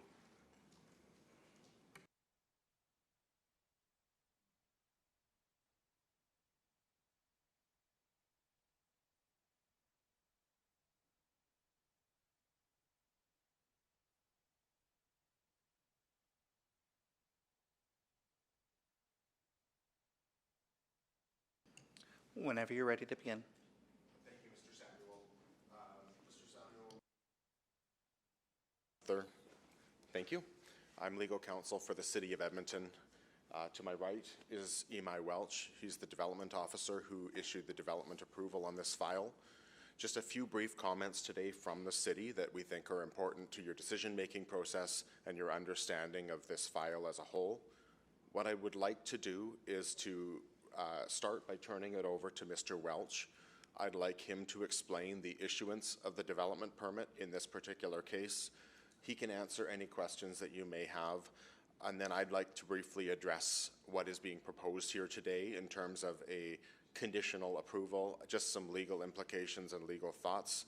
I will start by saying that we're very pleased that it appears that the members of the community, the Chinatown and Area Business Association, Ms. Agrios' clients, as well as Boyle Street Community Services, have come to terms on what they feel as though is something that works for both parties. Even if it's not perfect, it appears to be satisfactory. So it is not the city's position at this juncture to take a stand against anything or interfere with anything that has been put together with the minds of the community and the organization. But we do want to address briefly the background as well as the legal implications that come out of what has been derived at this point. So perhaps I'll turn it over to Mr. Welch. He can take it away and then return it to me when he's done. Perfect. Just wanted to make sure this works here. So good morning, everyone. So as my legal counsel stated, my name is Imai Welch. I am one of the development officers here at the City of Edmonton, and I was the development officer who reviewed this specific development permit. So to give some context, of course, as was mentioned previously by certain appellants, the Boyle Street Community Services had submitted a different development permit last year, and that was ultimately refused by the board. So this application is considered to be a separate application, and it was submitted under the terms of Section 18 of the zoning bylaw. Now, Section 18 of the zoning bylaw is a provision in the bylaw that states that if an application was refused, an applicant cannot resubmit for 6 months after that appeal unless the application is for permitted use without variances, so what we call a Class A development permit. So at the time of resubmission, what I did was, first things first, is I had to confirm at the time of intake that based on the information being submitted, that the application appeared to be a Class A development permit. Once it passed that hurdle, I then proceeded with the standard application reviews processes that we have for all development permit applications. In this case, even though it was a change of use development permit, there were additional circulations to some of our internal review groups, such as transportation, and based on those reviews, and then based on my review of the zoning bylaw, I determined that the application did consist of professional financial office support services and health services. Since the application is under the Main Streets overlay, I confirmed that based on the nature of the application, there were no variances in play, and therefore it could remain as a Class A development permit. Now, if it had not been a Class A development permit, the application would have been returned to the applicant as per the terms of Section 18. Now, there were a variety of differences with this application, and one of the things that the city did ask of the applicant was to provide an explanation of what makes this different from your original proposal, of the sort that it was not a, so that basically what was in the application that made it strictly just a PFO and health service. And so they did provide an explanation of that. They also, based on the review of drawings, I determined that the spaces that were of concern as a community recreation service were absent from this application, and that the focus was indeed on offices and health service. And so on that basis, we treated this as any other development permit application. As a change of use, there are a set of commonly used conditions for change of use development permits. So those were included along with conditions requested by certain circulation agencies. And that was what happened in this case. Any questions for Mr. Welch before I jump into some of the legal stuff? Sure. Let's interject with questions now. I'll turn it over to Mr. Nagy. Yeah, if you don't mind, if you could just shed a little bit more light on the variance that once existed the last time around, and then this time around and did not. And I was just curious why it disappeared, so to speak. I can actually speak to that, Mr. Nagy. We took direction from the last decision of the SDAB, which found that a variance wasn't necessary in the circumstances, and given the direction that was in that decision, it was determined that we would follow that lead, and ultimately no variance was found to be necessary as a result in this case. Okay, thanks for clarifying that. That's the only question I have. Right, Ms. Solis. Thank you. I'm interested in your view of the provision in the bylaw that was presented to us this morning regarding conditions to that address compliance with the development permit. If you wouldn't mind speaking to that, please. At risk of stealing Mr. Welch's thunder, I will perhaps answer that one too, because I think it's really an issue of statutory interpretation. I can say, Ms. Solis, that I've never seen before a condition that is imposed on a permitted use development permit solely on this particular provision that says that the development officer shall approve without conditions or with such conditions as required to ensure compliance, a condition of some sort to ensure compliance with the use class. But I don't think that what is being proposed here by the parties is precluded on that wording. It is broad wording. It can be used in the circumstances that the parties see fit, including the development officer, to ensure that if there is a necessary condition that would ensure compliance with the use class, I do think it would be appropriate in the right circumstances to use this as a tool to make sure that the use class is complied with. But I haven't seen it done before. But simply because something has not been done before, of course, is not necessarily a good excuse not to use it. It's just not something that's a commonplace way of putting conditions on a development permit. Okay, thank you. Thank you very much for that. Mr. Johnson. Yeah, I just wanted to ask you with respect to the conditions that are proposed and agreed upon. Did you, because I think during the presentation, some of the parties, we understood some of these conditions had been provided to the city previously. Did you consider any of these conditions with the approval of the development permit? So yes, I can confirm that I did receive the email that listed those original proposed conditions. It is our normal practice for change of use conditions, change of use applications to use a relatively standardized set of conditions. It's only in truly exceptional circumstances that we would include additional conditions. And in this case, I did not see, based on the application, based on the submission, any reasonable grounds to impose additional conditions beyond what our standard application process would be. All right, thank you, sir. Yeah. Mr. Hobson. Thank you. So is it the city's position then that you would not consider amending the development permit to include additional conditions?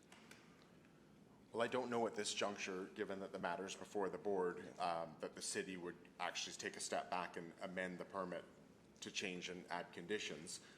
At this time, the matter's before you. The city takes no position on the actual wording or merits of the conditions themselves, but ultimately the two parties that are here will be and have presented to you their justification for why they feel these conditions are warranted. The city does acknowledge, though, that there appears to be in exceptional circumstances an ability to impose conditions so long as they are required to ensure compliance. So if the board is to find that these conditions are required to ensure compliance, then ultimately there is a window or an opportunity here for the board to put those conditions on the approval as it sees fit. I guess the challenge that I'm struggling with is to determine whether those proposed conditions could be added to the DP without changing it from a Class A into something else, right? Yes, and I can speak to that a little bit further as part of my legal submission, but given that you've raised it, I don't think that would necessarily change it from a Class A to something else. It would, had the development officer put those conditions on at the outset, it would have involved an element of discretion, and of course that discretion could have been appealed to the board separately, but I don't think it fundamentally changes the fact that it is a permitted use permit with no variances, which therefore would be a Class A permit. There's just this added discretionary element to it, which in some respects makes it a little bit more complicated, but in other regards simply makes sure that the parties are complying with what that listed use is ultimately requiring. Good, thank you. And Mr. Gunter, I don't know if you're going to be addressing this, but we've kind of segued into the discussion of the bylaw and the legislative framework. So I'll ask my question now. You heard me ask Ms. Agrios about Section 685 sub 3 of the Municipal Government Act, which limits the board's jurisdiction in cases of Class A permits, permitted uses, and says that there's no appeal that follows from them. Ms. Agrios' response was, well, if the city has failed to consider the imposition of these conditions, that's sort of the entryway for this board to then access whatever we would be doing in terms of varying the conditions. So can I just get your thoughts on that interpretation of the Municipal Government Act, if you agree with her, or if you think there's something else we should be thinking about? Yeah. I will say, just sort of as a precursor, that in terms of our position today, it's colored by the fact that we have two parties that are the primary parties to this matter that are advancing something that appears to work for them. So in a case where there's a true animus or a true legal dispute, it may be that this particular provision needs to be flushed out more fulsomely and with legal research. So our position today is not necessarily guaranteed. We may not come before you next week or next year with exactly the same position once we've had a chance to delve into it further. But for today's purposes, I don't know that the board actually needs to find that the development officer has made a mistake, but rather just that it is an exercise of discretion within the context of a permitted use permit. So when we look at Section 685 sub 3, says that despite the foregoing subsections, no appeal lies in respect to the issuance of a development permit for a permitted use, unless the provisions of the land use bylaw were relaxed, varied, or misinterpreted, and so forth. This provision speaks to the use. So if you've got a permitted use permit, it appears as such, and I think the case law would support this, that you can't take a run at the availability of that use. So what I mean by that is if you have a permitted use for, say, a health services use or a professional and office services use, it's not a live issue, nor does the board have, nor would it be a proper outcome for the board to say, no, you cannot have that use. But when it comes to a condition, which is sort of an ancillary issue to the use itself, and there are times, as we know, where conditions can be put on permitted use permits, those, and particularly where there's an exercise of discretion on that permission or that condition, how else would one challenge the exercise of discretion other than through a development appeal? And if there was no availability to exercise discretion or to challenge discretion, that would be forever appeal proof. So I don't know that Section 3 can be read so strictly as to say that wherever there's a development appeal involving a permitted use, it's a non-starter. I think there's a case called Rao, R-A-U, and the City of Edmonton, the style of cause, Rao and the City of Edmonton. The citation, just for your deliberations, and review is 2015 Alberta Court of Appeal 136. Paragraphs 13 to 17 of that decision talk a little bit about this particular section and say that even though it says that no appeal lies in the case of a development permit for a permitted use, this isn't to be read as a jurisdictional section. It's not a question of jurisdiction or threshold jurisdiction.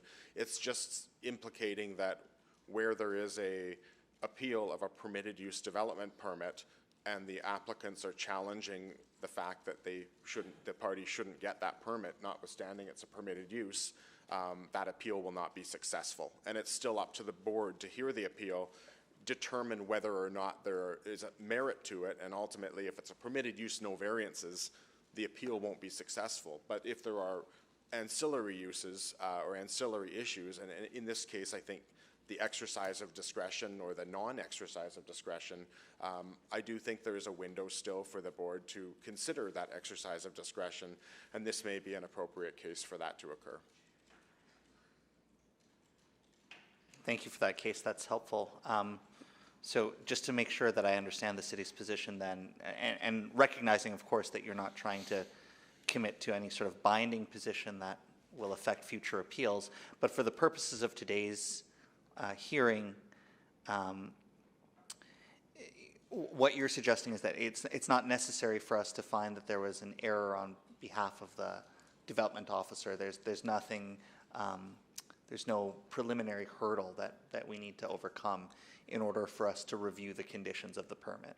No, and I think that's one path to get there, but I guess I'm offering another path that I think is actually more consistent with the facts of this case. I will leave it to the board in their deliberations to come up with, I suppose, the assessment of this section and the law and the facts as a whole, but I think there are two ways to get there, and I think that looking at this as an exercise of discretion as opposed to a fundamental core to the use type analysis is perhaps a more elegant, if not at least a different way that you can get there.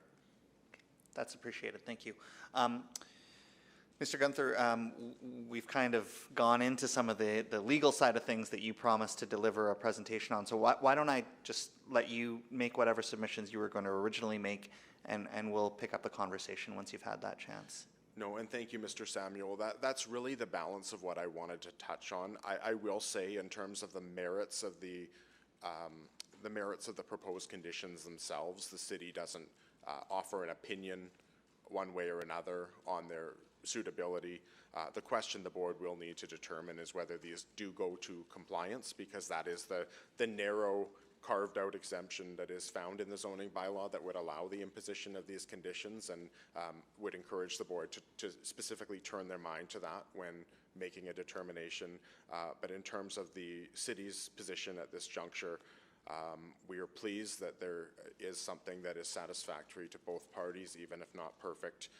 We do think there is, as I said, another way to get there in terms of putting these on into the decision as conditions, and ultimately subject to any questions that the rest of the panel may have. Those are our submissions. Okay, let me canvass my panelists one final time to see if there are any questions. Mr. Nagy, do you have anything? I have no additional questions. Thank you. Ms. Solas? Nothing further from me, thanks. Mr. Jones? No, thank you. Mr. Hobson? Thank you. Just one more question, and that is, you heard various people indicate some other conditions that are not included in these conditions. Would the city continue to take a neutral position on other conditions? I don't have instructions one way or another with respect to any hypothetical conditions in terms of what the city's position would be. I would just simply say that I think what the board would have to do in terms of turning its mind to those conditions is, number one, is it a compliance condition? That's the threshold question. And then number two, is it appropriate in the circumstance? I do have some concerns at, for example, as much as having additional security or roving patrols would probably be helpful in terms of an issue in terms of enhancing the security in the neighborhood and perhaps dealing with some of the underlying issues that appear to exist in close proximity to the site.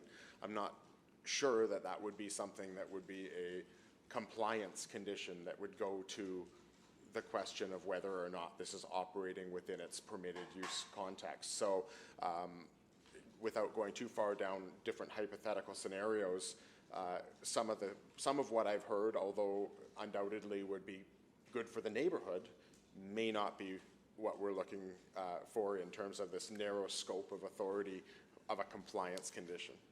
Thank you for that clarification. Thank you. Okay, and I have no further questions for you either. Thank you very much for your presentation. Thank you, sir. Been Thank helpful. you to the panel. Okay. So having heard from, excuse me, having heard from representatives from the Development Authority, we can now turn to the respondents on this matter. I'm going to start with Mr. Walkowicz, who's here representing Boyle Street Community Services.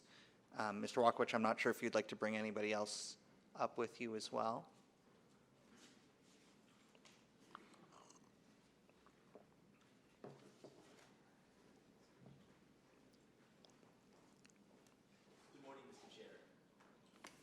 Morning.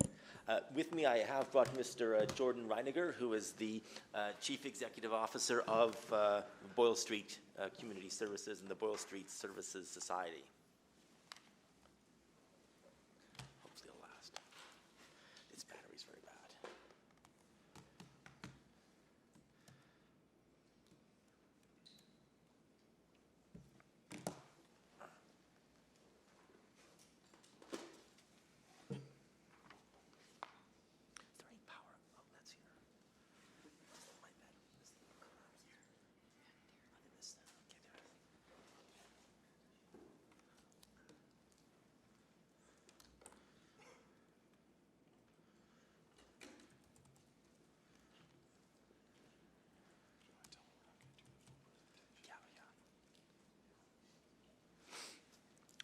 Before I begin, I see we have one of our presentations up. We probably will be abbreviating our presentation somewhat significantly due to the understanding that we've reached with Ms. Agrius's clients. The thing I want to talk about first is about your jurisdiction, because I think the jurisdiction to issue conditions when you could, when the Development Authority could, in a situation that we have here is going to be one of the more interesting things this board is going to have to decide. As you know, this is an appeal of a permit for 2 permitted uses with no variances.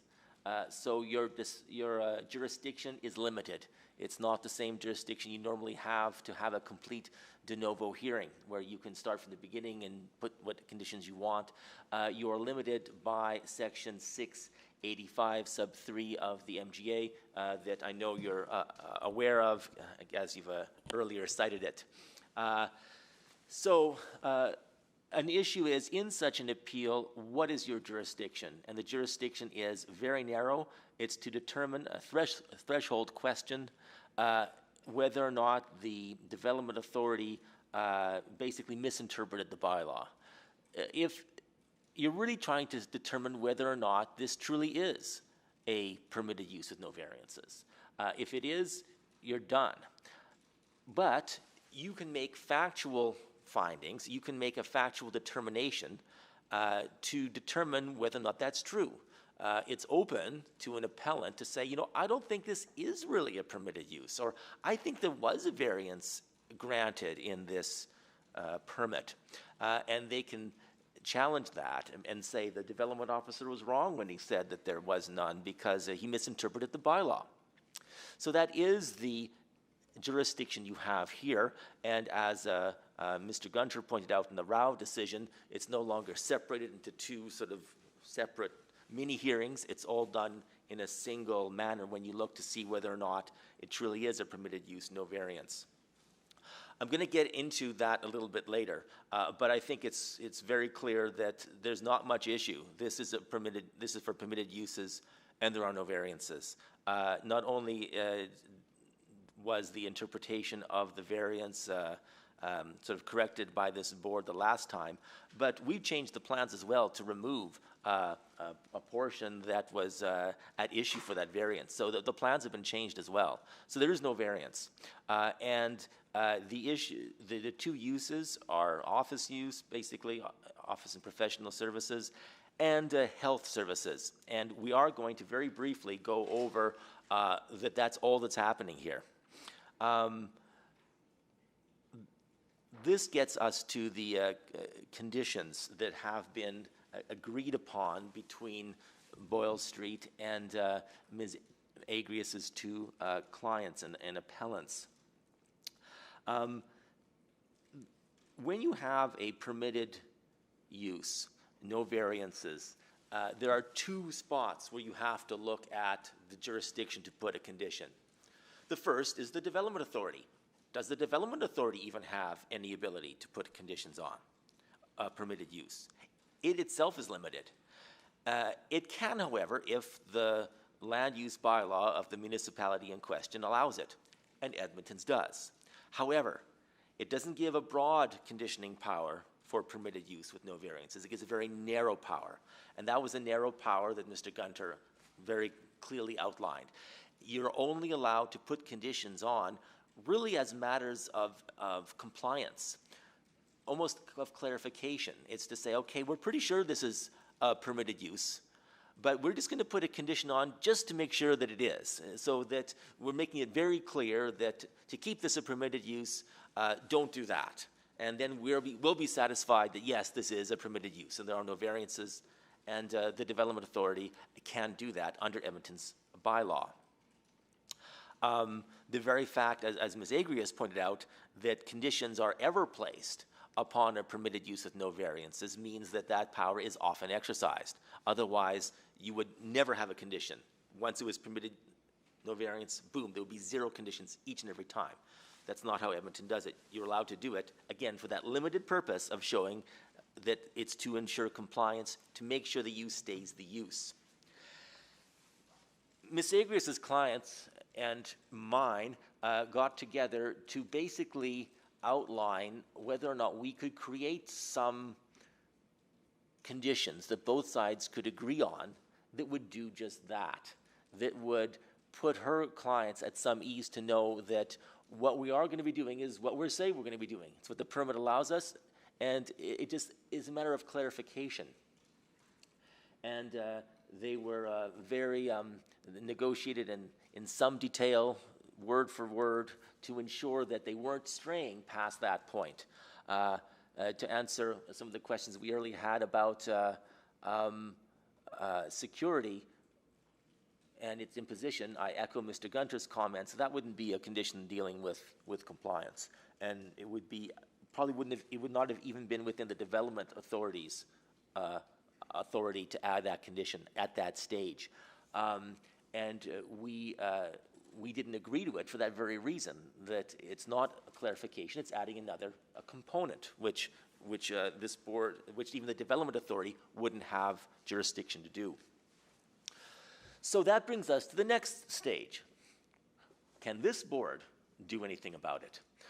Can this board alter a permit to add a condition?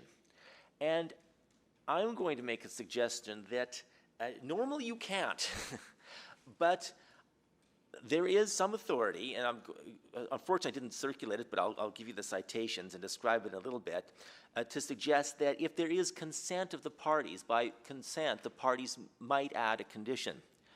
And the case I'm referring to is a Court of Appeal decision from 2003. It's the Eckards and Crow's Nest Pass decision. Its site is 2003 ABCA 287. And until the very last paragraph of that decision, it looks like that there's no ability to add a condition. What happened is the Development Authority, which from Crow's Nest Pass had the confusing name of the Subdivision and Development Authority, But the Development Authority granted a permit for a ski resort. Then there became an issue as to whether or not the cabins that were attached to the ski resort were also the ski resort. At the end, the SDAB decided that it would uphold the permit that was granted by the Development Authority, and that it found that it was indeed a permitted use. But then it added 5 conditions. Well, the person who operated didn't like those conditions and appealed that to the Court of Appeals, saying the SDB erred by adding the conditions. Once they found it was permitted use, no variance, done. And the Court of Appeal agreed and said, no, it restored the decision as it was of the Development Authority, removed the conditions. But here, and I'll read the very last paragraph, it seems to imply that there was a jurisdiction of to add one back by consent of the parties. As we know from other decisions, the Court of Appeal actually, on hearing an appeal from this board, has no more jurisdiction on this board than this board has when it's making its decision. It just can confirm, revoke, or vary your decision, just as you can confirm, revoke, or vary other decision. But you cannot, but it can't exercise more jurisdiction than you have. It's a statutory body with no inherent jurisdiction. And they, however, said this at the following. So after they restore, there's no appeal from the decision of the Development Authority. That decision is restored, so they overturned the SDAB's decision, restored the permit with no conditions. And then it says, but amended, as agreed by council, to delete the reference to 25 cabins and substitute, therefore, 6 cabins subject to the condition that requires construction is to commence within 12 months. So they allowed an alteration to the permit, whether it was altering the condition per se or altering the scope. The Court of Appeal, by consent, allowed an alteration of a permit when they were dealing with this issue.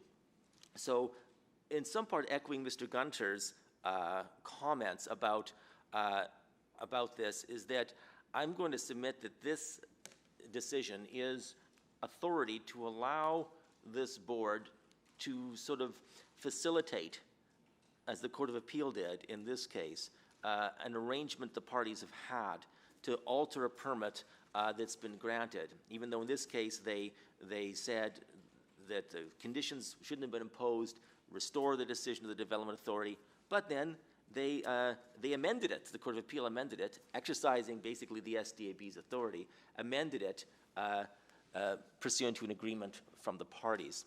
So I would submit that that would allow this board, given the agreement, to facilitate that agreement and to simply put the conditions as agreed, but not expanded on, as agreed into this permit.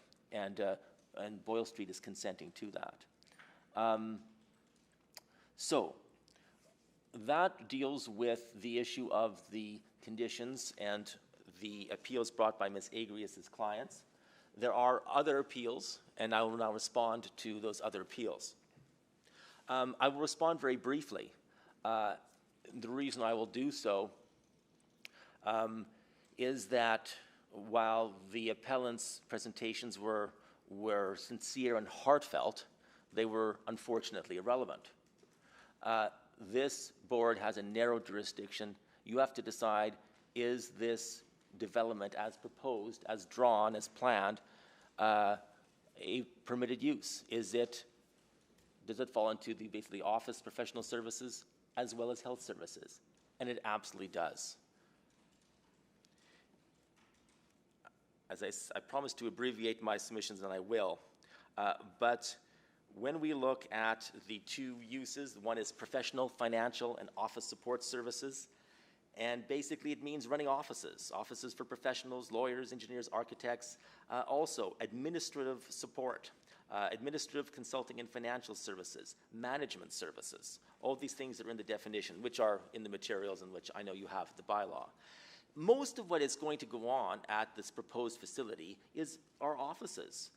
The Boyle Street Services Society is a large organization. It doesn't run just one outfit. People often say, oh, you're moving your location.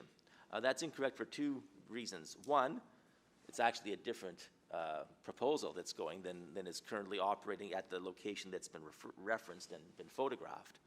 But in addition to that, the society operates a number of facilities throughout the city. And indeed, as was referenced by other parties, there's another matter coming for this board on one of the other facilities. It's a large organization, over approximately 650 employees.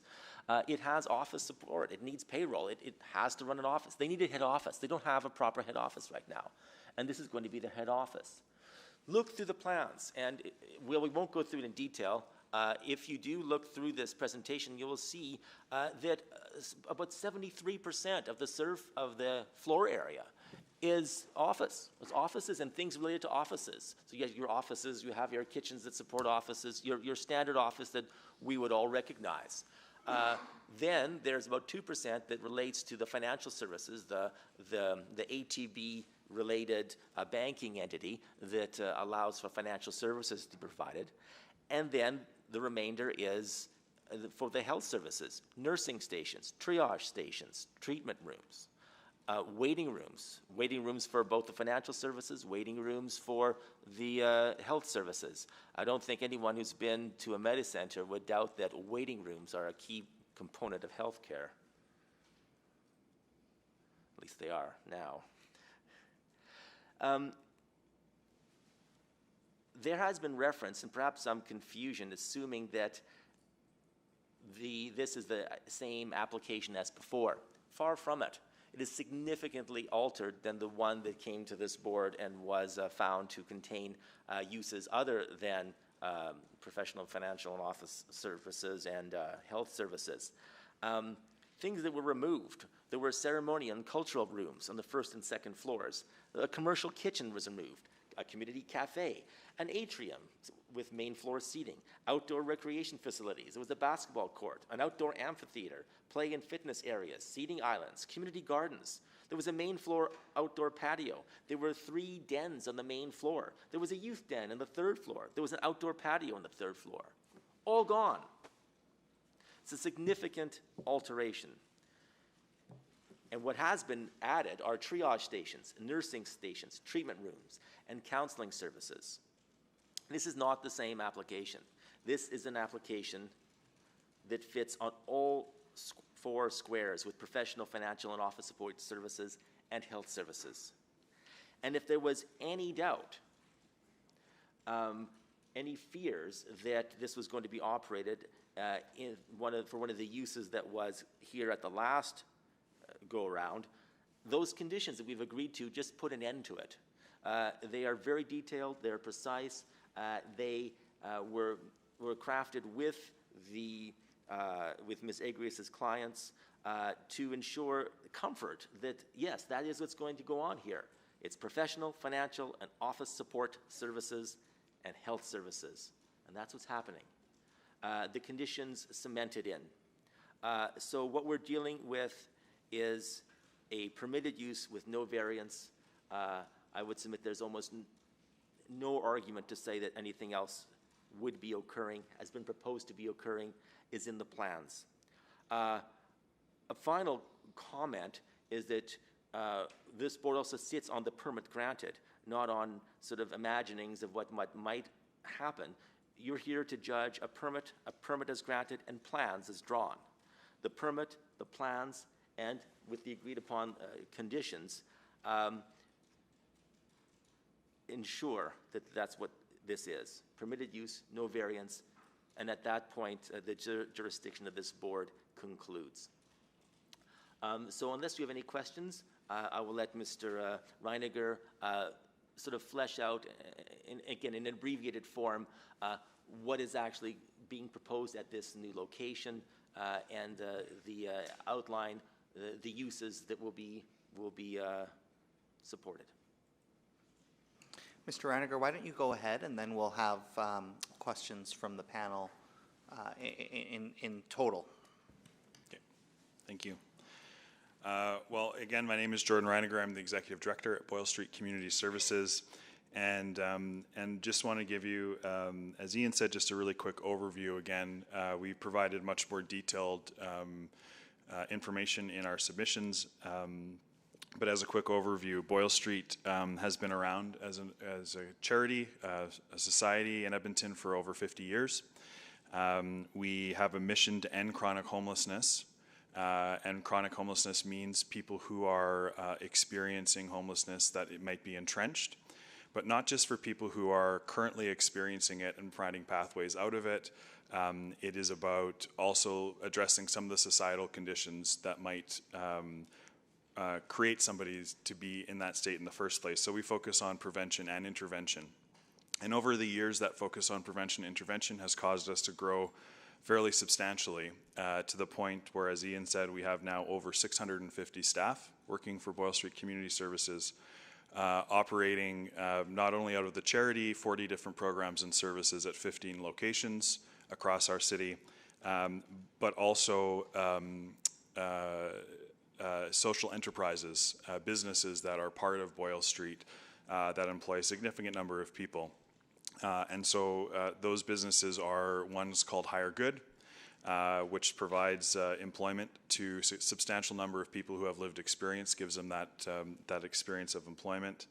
But more relevant for today, we also operate a bank called Four Directions Financial, which is an agency of ATB.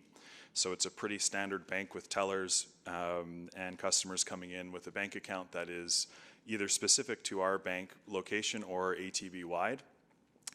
And so the King Thunderbird Center, or Ogamau Pietsu Gamig, which is the Cree name that is translated from, incorporates those financial services, the ATB Bank, Four Directions Financial. Annually, Boyle Street has a budget of $42 million. That was our most recent year. Derived from various sources, grants, contracts, fundraising, and revenue from our social enterprises. In addition to our downtown community center, we have something called the Youth Community Support Program that has a separate location. Our Ubuntu Children and Family Services is another location. We also operate services out of the C5 Northeast Hub. We operate close to 200 units of housing at 8 different housing sites with various levels of supports for people of all ages and needs. As was mentioned, we have a proposed new site on the south side that you'll be hearing about, or this board will be hearing about at some point later this month. We have a managed alcohol program that is at a different site, and we have a separate, right now, administration office on the northeast of Edmonton. And so ultimately, as was mentioned, a significant component of this development is creating a headquarters for our organization. It is consolidating substantially the administrative support that we need to run the organization. 73% of the square footage proposed is for our professional administrative offices, and that includes our finance team, our human resources teams, our payroll teams, communication and community engagement teams, our development, which is external relation and fundraising teams, our operations teams, our maintenance teams, executive offices, office space for managers and professional staff of outreach programs providing supports off-site, office space for managers and professionals offering services on-site at that location, and then the administration and support for our social enterprises as well for that. So that is the sort of professional office space. Then I mentioned Four Directions Financial and actually having, it's a physical bank branch location that comprises 2%, and then the remainder is health services. And our health services range from sort of public health needs. For instance, our one medical support team employs 21 registered nurses, 9 LPNs and paramedics, 25 community health support workers, and 2 administrative staff, and 6 supervisor and managerial staff. They do primary care support. They support people with skin infections and conditions, chronic disease management, musculoskeletal issues, malnutrition and nutritional deficiencies, dental issues, traumatic brain injury. So these are a few of the conditions that people are experiencing that are coming in for support. And in the context of our health services more generally, a lot of the people that we serve don't feel comfortable accessing health services at traditional health facilities. And so part of a health equity response for our community is providing those services in a facility that they're comfortable attending. We have a Her Pregnancy program that supports moms who are pregnant and needing to access support. These are typically moms who are street involved and who do not have, who are not accessing any prenatal care. And so we do a lot of work around nutrition, even just things like allowing them to hear their baby's heart helps to keep them going. And so we have a whole team that sort of supports that, including doing testing of various illnesses, so to make sure we can keep the baby healthy. We have overdose response teams. As many of you, I'm sure, are aware, the challenges around overdoses and drug poisoning is substantial. And so we have teams not only operating in this facility, but out of this facility across our communities that are doing overdose response. We do immunization clinics. We have public health committees, and there's more. In addition to that, we do mental health supports, and so there's counseling by registered counselors. There is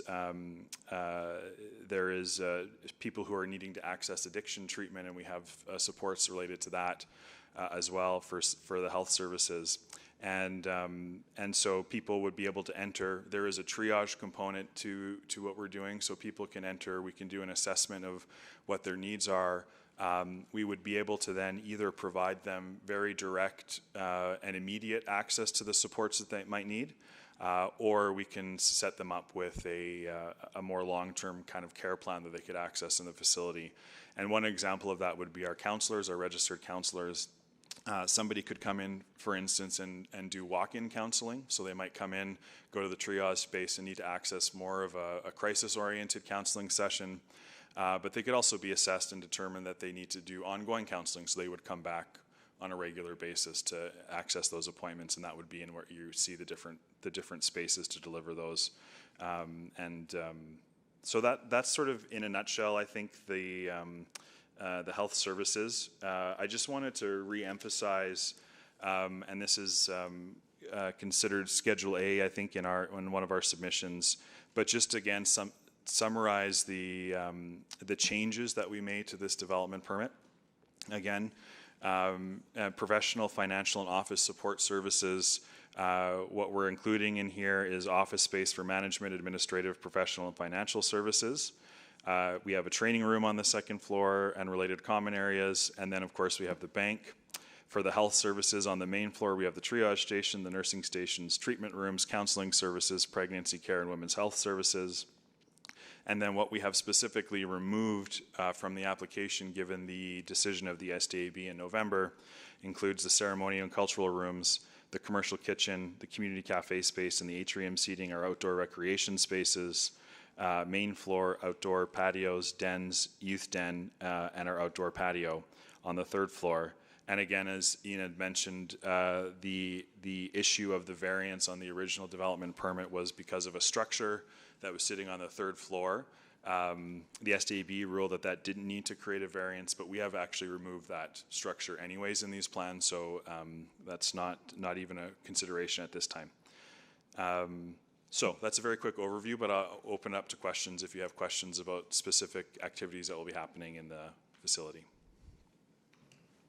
Mr. Hobson, I'll start with you. Thank you. I was just going through the percentages of uses in the building. You had 73% offices, 2% bank, and you said the rest is health services, but actually you have an undefined shelled space. What percentage of the building is that? Is it small, or is it? It's I would say a significant component of the main floor. So I don't know the exact numbers, so I couldn't be precise. And then there is a component of the second floor that is also listed as shell space. So those are the two areas. I don't have percentages. What we've given you is percentages of the space that we've applied for. Right. Yeah. So those additional spaces, I presume, could be used for permitted uses at some point in the future? Well, they would require, what we've agreed to in the conditions, because that was a concern, is that they would be used currently for storage, for ancillary to the allowed uses. And then anything else, it would require a new development permit, mostly because there would be significant alterations. In any event, they would have to apply for a new permit. It would involve an intensification of the use, which requires a new permit. And so, yeah, we would probably have a new permit for that. Okay. Second and question. that, just sorry, just to add, before you get to the second question, sorry, just because one of the other appellants, I did forget to respond to, one of the other appellants, said, will I be notified? Well, obviously this is a permit. At some time we may apply for another permit, but if we do, well, obviously everyone gets notified and the process starts from beginning, and whatever that's applied for is, the whole process is done accordingly. So I apologize for interrupting, sir. That's quite all right. I do notice there is no time frame to these proposed conditions. Has that been discussed between the parties? For example, it says certain things won't happen, but it doesn't say for how long. Well, there would be conditions of the permit, so there would be for the currency of this permit. If we wanted to change the conditions, we'd have to apply for a new permit. So that could happen anytime, basically. Anytime, anyone can apply for a permit at any time. It doesn't mean you'll get it, but you can always apply for one, but yes. Right, okay. So just a question, since it was raised by others, about the outdoor space and the potential for people congregating and encampments, that sort of thing, which seem to be in a number of other areas. How would you actually ensure that compliance? Well, this is part of the design of the facility. So the outdoor space, for instance, that we have presently, we have a large public sidewalk in front of our building. This outdoor space would be fenced in, so we would have control of the space. So, in hours that we weren't in operation and able to manage it, that fenced area would be locked and closed. And so there's a number of different ways that we would do that, but we have, we'll have on average 160 staff on site at the building at any given time. And so being able to make sure we have compliance is something we'll be able to do. So that would also apply to encampments? Yeah, and encampments, I think everybody knows, are a complicated issue. And so it requires cooperation oftentimes, depending on the encampment, with police and with the city administration and operations. And so as we do now, we'll be an active partner in working through those issues if they arise. Okay, and just going back to the discussion on pending agreements, agreed conditions amongst the parties. There are two parties that have agreed to this. Are there any other parties that should be considered? Well, the agreement was made between two parties. On the one hand, there were Ms. Agrius's clients and Boyle Street, and an agreement there's two issues. Obviously, the agreement was reached between those parties, and that's that. But I think what you're getting at is one of the reasons why we would put them as conditions of the permit is once they're conditions on the permit, they go with the permit. So any person can seek enforcement of a breach of a condition on a permit. You don't have to be a party to an agreement that led to the creation of those conditions. It's a condition on the permit, it's a condition on the permit, and it lasts for as long as that permit lasts. And to be changed, the permit, we have to apply for a new permit. Right. I'm just wondering whether there are other appellants' concerns that might be included in conditions. In other words, you have one group of appellants and respondents who have agreed to conditions, but there are others, of course. The only proposed condition that I heard was something we wouldn't agree with, and I think is beyond the scope of your jurisdiction and even the scope of the Development Authority's jurisdiction, and that was imposing a condition of security. Right. Other than that, I didn't hear any other proposed. No, not yet. Thank you. Mr. Jones? I guess just on the topic of security, how do you propose to handle security within the subject site? Two things. I'm going to let my client answer that because he knows more details of that. I would say, though, that unless security goes to use, it could be an irrelevant question, but with that said, we'll answer it anyway. Yeah, as I mentioned, we will have 160 staff on the facility at any given day. In addition to that, we do currently have security on our site for operating hours, and so we can have that. We would anticipate having that as well, and so that's the way that we would manage it. Just sort of trained staff, were able to sort of monitor the building and around it, and when we're able to and when we can afford, this is funds for security, the security around the site. Okay, so you're not just relying on city police at all? No. You have your own internal? Okay. No, in fact, we train all of our staff in de-escalation tactics and things like that. So we do everything we can to address those issues on our own. And then if there's a situation that goes beyond what we can manage, then that's when we would call other authorities in. Certainly. Thank you, sir. Yeah. Ms. Solis? No questions for me, thank you. Mr. Nagy?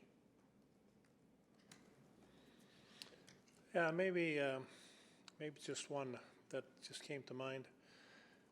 Now, upon further review of the written submissions that we have in here and other information that we also have in addition to the verbal presentations, what if we find that we do want to add a condition? Are there any additional hurdles legally that we may encounter in order to do that? I'd like to get your comments on that. Yes, I think there are hurdles. First of all, you would have, my submission is that the Eckerd's decision, it's a very strange decision, but it does stand for the initial proposition that you can't add conditions once it's a permitted use, no variance. I mean, that was the whole issue in the Eckerd's decision, that they added 5 conditions to a permit that was deemed to be a permitted use, no variances, and the Court of Appeal struck them all down. The difference being in the last paragraph seems to imply, and it is a bit odd because you can't confer jurisdiction by consent, but it seems to imply, and it is a 3-panel decision of the Court of Appeal, that if a part, and I guess you can look at it this way, that the board and the Court of Appeal exercising the power of the board could facilitate a voluntary reduction in the scope of a permit by a permit holder that has a permit that is for a permitted use, no variance, because in that case they removed the conditions. It was inappropriate to add them. However, the Court of Appeal added that due to this agreement between council, they altered the permit, they varied the permit. Because you cannot confer jurisdiction by consent, the only way I can see of interpreting this, and it is, like I said, a decision of our Court of Appeal, is to say that once you have the permit that is a permitted use, no variance, you have that permit, the permit holder can agree to reduce what he has. You have like a permit with no conditions. You can agree, for whatever reason, to limit the extent, to say, I have the rights to do A, B, and C. I'll, however, agree to do just A and B, and that while it's a bit odd, it seems there was an ability in the Court of Appeal in that case to accede to that request, and the scope of that permit, which again was about a number of structures, was reduced, and the permit was varied based upon agreement of council. So what I'm saying is that your ability to add any conditions in a situation like this is extremely limited, and the discretion is, the jurisdiction is, razor thin. And I'm going to suggest that the Eckerd's decision stands for an ability of a permit holder to voluntarily consent to a reduction of what they have, and that by so agreeing, the board can facilitate that voluntary act, and it's not conferring jurisdiction by consent. It's simply allowing allowing a variation. It's either that or you can't put any conditions at all, quite frankly. So. Yeah, I guess the confusing part is when you look at the development permit right now, there must be about 50 conditions that are presently there. Yeah, but they're not the SDAB. The Development Authority can put conditions if they are only for compliance.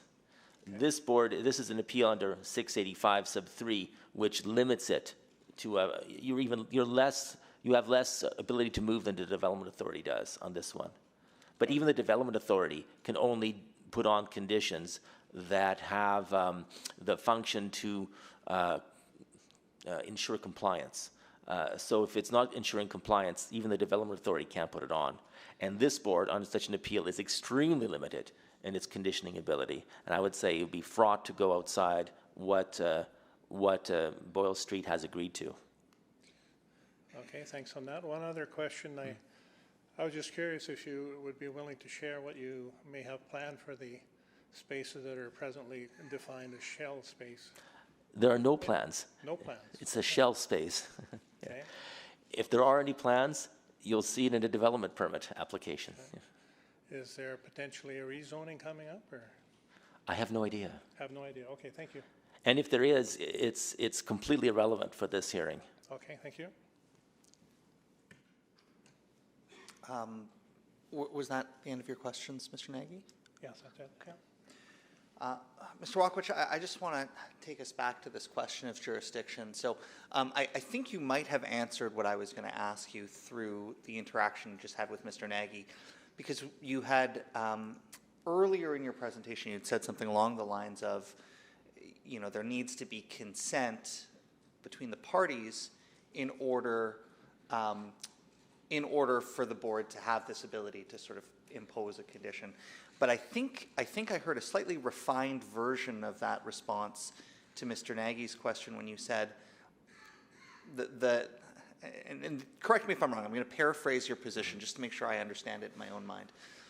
But essentially, the consent of the appellants isn't really germane to the question of whether or not we can do this. What's germane is the consent of the permit holder, in other words, the respondent on the appeal, as it relates to what you've called a voluntary reduction in the scope of their property right. Yes, that's precisely that's very well put. That's precisely our position. You can't.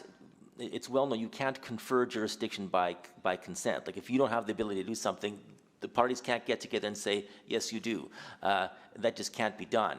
I'm trying to reconcile the last paragraph of the Eckert's decision with the established body of case law that says you can't you can't confer jurisdiction by consent.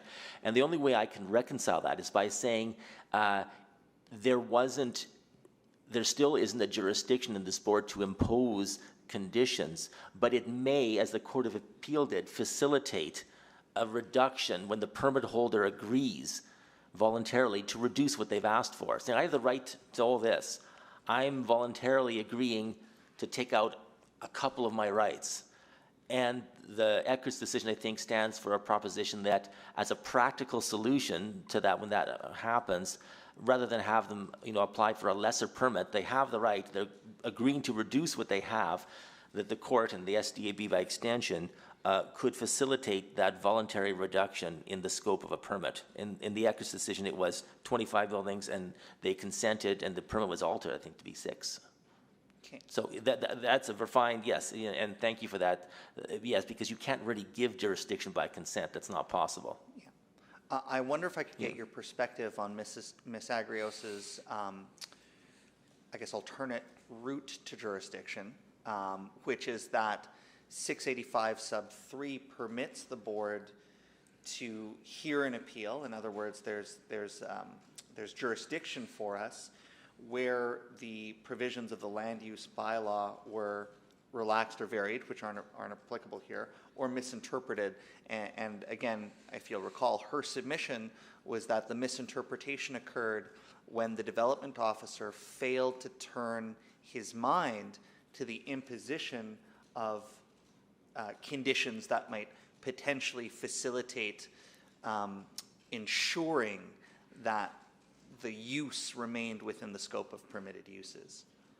So that's something different, I think, than what you've told us in terms of how we get to do the thing you are asking us to do. But I want your perspective on that. Sure. It's, if you did find it was misinterpreted, and if you did find that, then yes, that's another path of jurisdiction. And so I agree with Ms. Agrias's initial comment that if you find there was a misinterpretation, then of course that's when you get the that jurisdiction.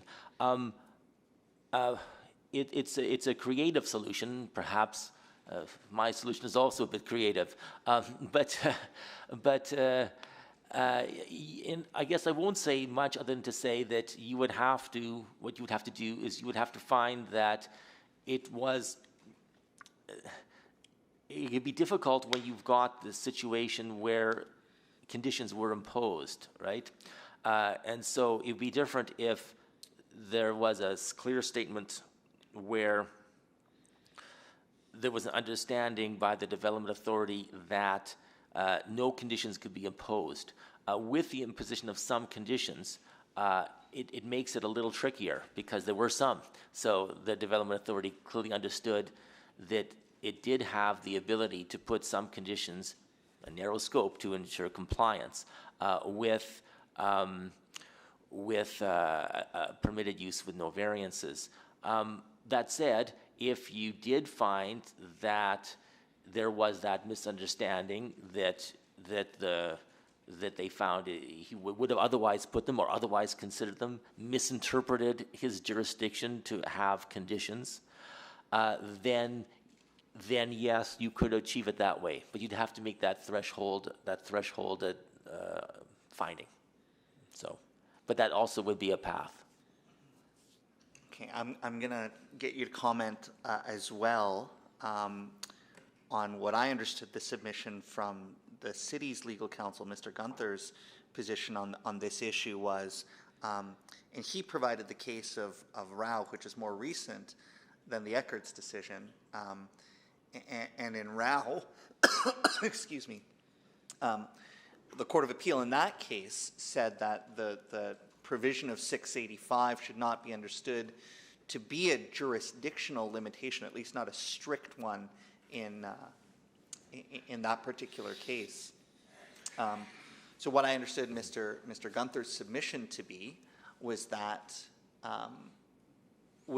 because this is a discretionary exercise that the development officer, you know, in this case, chose not to exercise his discretion to impose the conditions that are in front of us today. We have, I don't want to say implicit because that's not quite the right word, but we do have jurisdiction by virtue of 687 to revise those conditions, because otherwise you'd never be able to access them. The word Mr. Gunther used was they'd be unappealable, and I understand that. So can you comment on that interpretation, that there doesn't necessarily need to be that misinterpretation or error made by the development officer in order for us to access that same discretionary power that the development authority would otherwise have? I haven't read Rao recently, so I have to go by what I remember of it. But my general understanding of the Rao decision was to stop was a sort of a two-step process where you would restrict evidence, you would restrict the hearing initially to just that initial question, like a threshold question. And what Rao said is that, no, you have to look at it in total. Because, as I said in my earlier submissions, it is open to this board to say, you know what, I don't think you are actually applying for the use that you say you are. I don't think this is a health service. I think it's something else, masquerading as a health service. That's open to you. And that there was an idea that if you show up a permit and said health services, and it said health services in the bylaw and it was permitted use and there were no variances, you didn't go beyond that. No evidence was called. And you would sort of cut them off at this sort of threshold level level state. And the Rao basically said, no, you hear the whole thing. That doesn't increase, however, the board's jurisdiction in how it substantively decides the matter. It was more that hear all the evidence. Hear all the evidence. Maybe you'll find out, look, this isn't health services. This is something else, right? Whereas before, you really would just look at the permit, look at the bylaw, and sort of stop it there. And they refused to hear. The SDB didn't even hear on the merits. They sort of cut them off. That doesn't really say that suddenly that because of Rao, you can start granting variances and stuff. You know, you have access to 687, all the various other powers you have. There is still a right to develop. If I have a permitted use, and I'm not seeking to vary the land use bylaw, I have a right to that, like an absolute right under the Act, and that can't be stopped, right? And you can't put conditions outside on a permitted use outside of what the MGA says, which is only as allowed in the bylaw, and the bylaw says in this criteria. So, so we're sort of back to where we started from. My understanding of Rao is more that you do take a more contextual approach to Section 685 sub 3 appeal. You hear all the evidence. You make a solid inquiry as to whether or not is this the use actually planned. You look at the evidence, right? But if it is, you're still done, right? So then, I guess where does that leave the board in terms of our function? So in other words, let me ask it this way. Does the board then have a supervisory role in terms of the conditions that were proposed jointly by Ms. Agrios' clients and by your client? Do we have to make sure that this list of conditions serves the purpose of, serves that limited purpose of ensuring that the use stays within the scope of the permitted uses? For example, if there was, and I know there's not, but if there was a security condition in here, and you said, yeah, we're okay with the security condition, should we then take that out because the condition doesn't speak to that sort of keeping it restricted to the use class?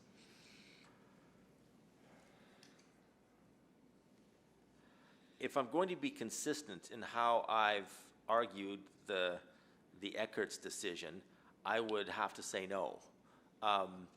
But because I'm trying to sort of say that it is, because you can't confer this jurisdiction, that it really is more of a way to facilitate a party to give up something that they would otherwise have. I can think of no other explanation for that. So I think to be consistent, I would have to say no. It's a tricky thing. In Eckert's, of course, it may not have been an actual condition they were reimposing. It was a reduction in the permit size, right? So they varied the permit, which is quite frankly, is a more significant change, but done by consent, right? So it's we're all trying to get to get there, but it is a difficult question. So, but no, to be consistent, I would have to say no. Okay, I think I have your position. Thanks. Does my line of questioning bring anything else to mind for my co-panelists? Okay, thank you very much, Mr. Reiniger, Mr. Walkowicz. We're a little bit past where I wanted to stop for lunch. So at this point, I think what I'd like to do is take our lunch break. Why don't we call it 1:15 as a time to reconvene? We'll then hear any other parties who would like to speak in support of the proposed development. Once that's done, we'll turn to the rebuttal of the appellants. Okay? Thanks, everyone, and see you at 1:15.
Okay, Mr. Chair, we're ready to go.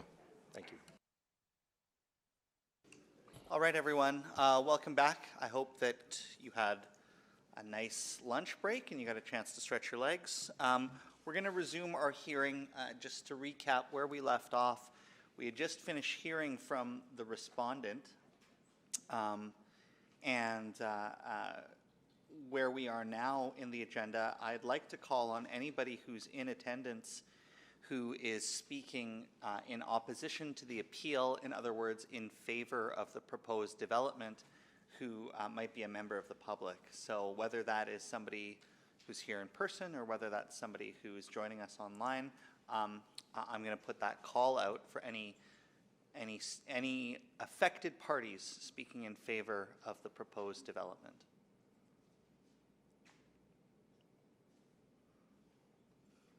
Okay. So since nobody is jumping at my invitation, I'm going to keep on going then.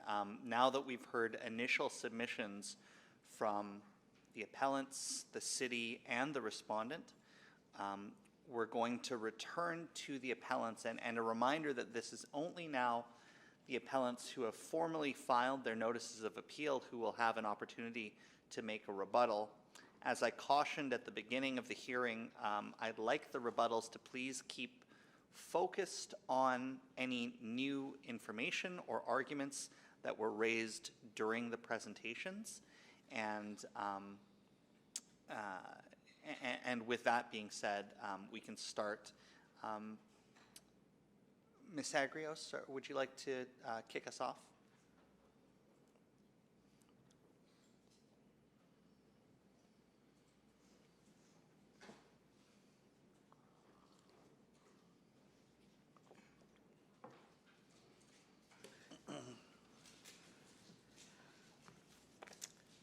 Thank you very much. I don't have much, mostly just listening to the questions regarding jurisdiction and the submissions being made by Mr. Gunther and Mr.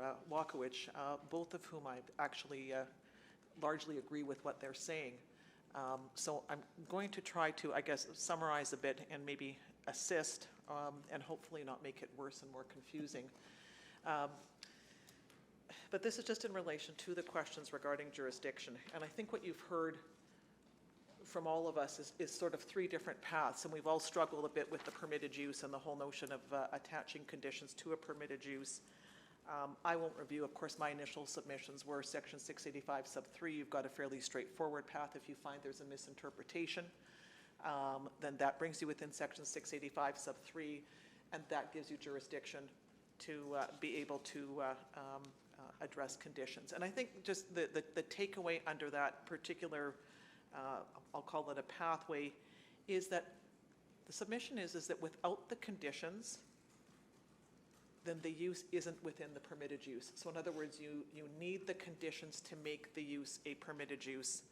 And there was a question from the board, you know, if you impose conditions, does this take this outside the Class A permit? You know, it's my submission that you need the conditions to keep it within the Class A permit. So it's the addition of the conditions that make this a Class A permit. Without those conditions, you don't have a Class A permitted use permit. Mr. Walkowicz raised the Eckert's decision and the whole idea of consent, and it's an interesting decision. Odd result, not sure it's correct. But it is a full panel of the Court of Appeal, so, you know, I mean, who am I to say that they're not right? I mean, that's what they decided. What I do agree with is Mr. Walkowicz's submission, that as a practical matter, so the only party who's going to contest the jurisdiction to impose those conditions is the party on whom the conditions are being imposed. So that's his client.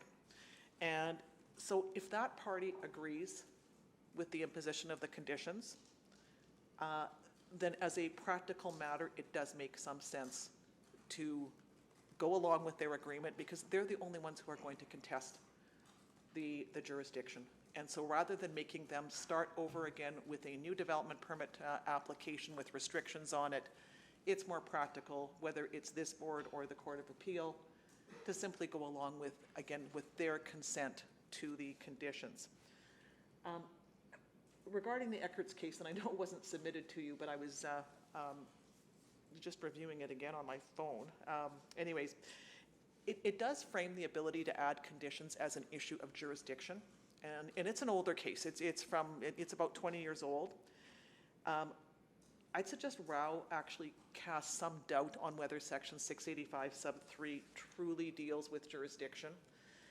And then on top of that, if you layer, and there's a case from the Supreme Court of Canada that's probably been cited to this board before, it's called Vavilov.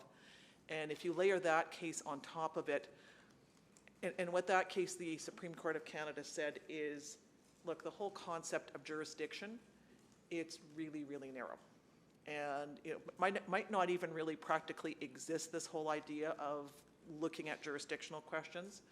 But I think when you layer on, Rao, Vavilov, the more current case law, again, some questions about when Eckert's talks about jurisdiction to impose conditions, not sure that's good law. But I think the takeaway is the Court of Appeal did agree to impose a condition when the party had consented to the imposition of the condition. And then lastly, that brings me to Mr. Gunther's submission. And I do think Mr. Gunther has also offered a reasonable path to jurisdiction. And I think, again, it kind of flows from Rao is, you hear based on the Rao decision, you hear all the evidence, and then you have to make a decision as to whether the use that's before you is a permitted use.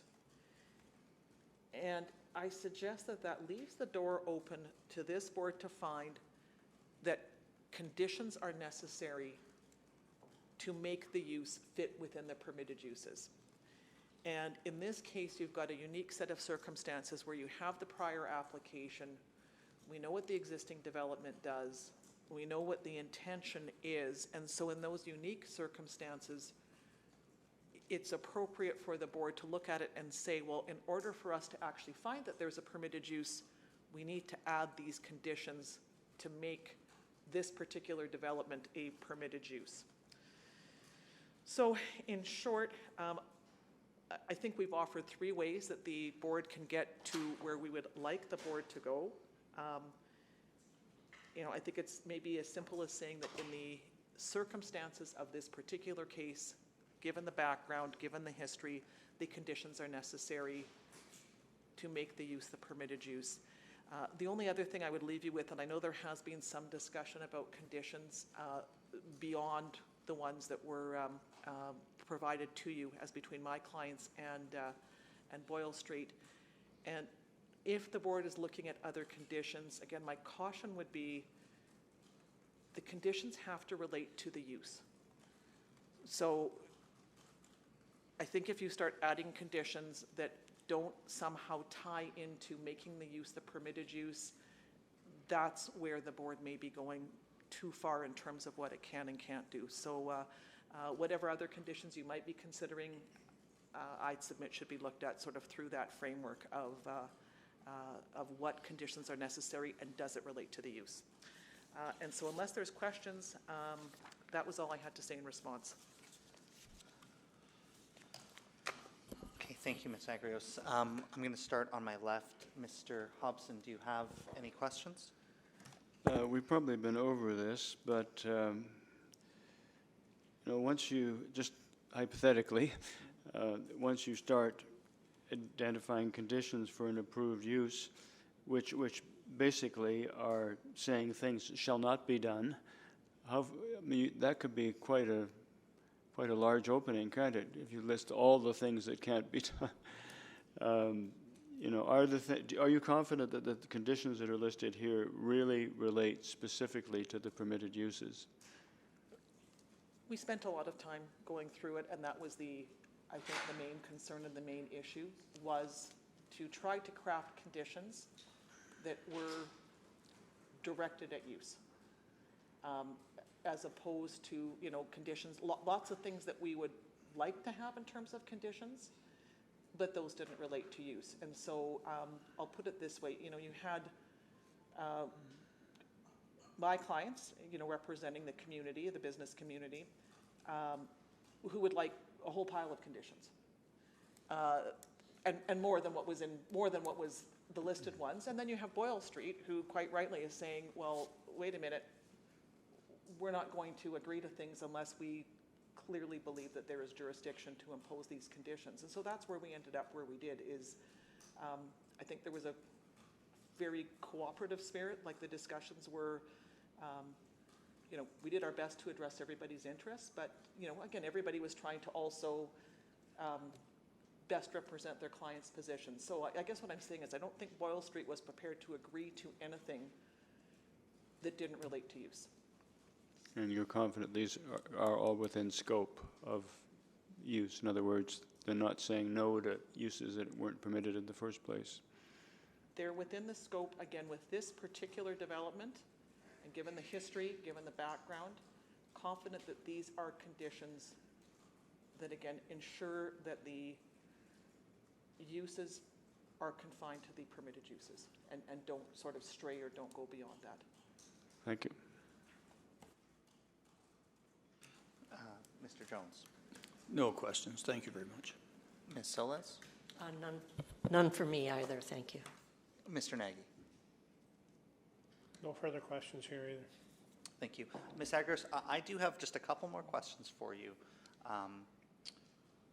And first, let me thank you. I think your rebuttal has been helpful in helping me sort of understand the contours of what your position is and framing the issues here. The first question I have is something that I did ask Mr. Walkowicz as well, and it relates to the function of this board in this circumstance. So, and it alludes to the question Mr. Hobson asked, is there a supervisory function or is there any sort of mechanism for us as a board to look at this list of proposed conditions and then say, you know, we think that 1C, for example, doesn't relate to the permitted use. It's not necessary to keep the development within that permitted use class. Do we have the authority to then delete that subcondition, or how does that work? I mean, you know, your jurisdiction under, you know, 687.3 is to, you know, you can confirm, revoke, vary. And so even if parties come before you and that we have an agreement and are submitting something to you jointly, this board always has the jurisdiction to, you know, again, it's a pretty broad jurisdiction in terms of imposing conditions. And so it is open for you to say, yes, 1A and B are okay, but 1C and D aren't. And so that is something that the board, in my submission, can look at. That is on the one hand. On the other hand, my hope would be is that the board would look carefully at that the parties have worked very hard to come to something that is acceptable to both parties, and that would be something that the board would take into consideration in deciding the appropriateness of the conditions. Yeah, and I appreciate that. I guess my next question, and again, what I'm trying to explore here is just the sphere of decision making that the board needs to engage in. So I want to ask you this: is it available to the board? And I'm not saying that this is where I'm leaning, but is it available to the board to look at the development permit in conjunction with what's been submitted in terms of the materials, and say that we, in fact, conclude that there are no conditions that are necessary in order for the proposal to remain within the permitted use class?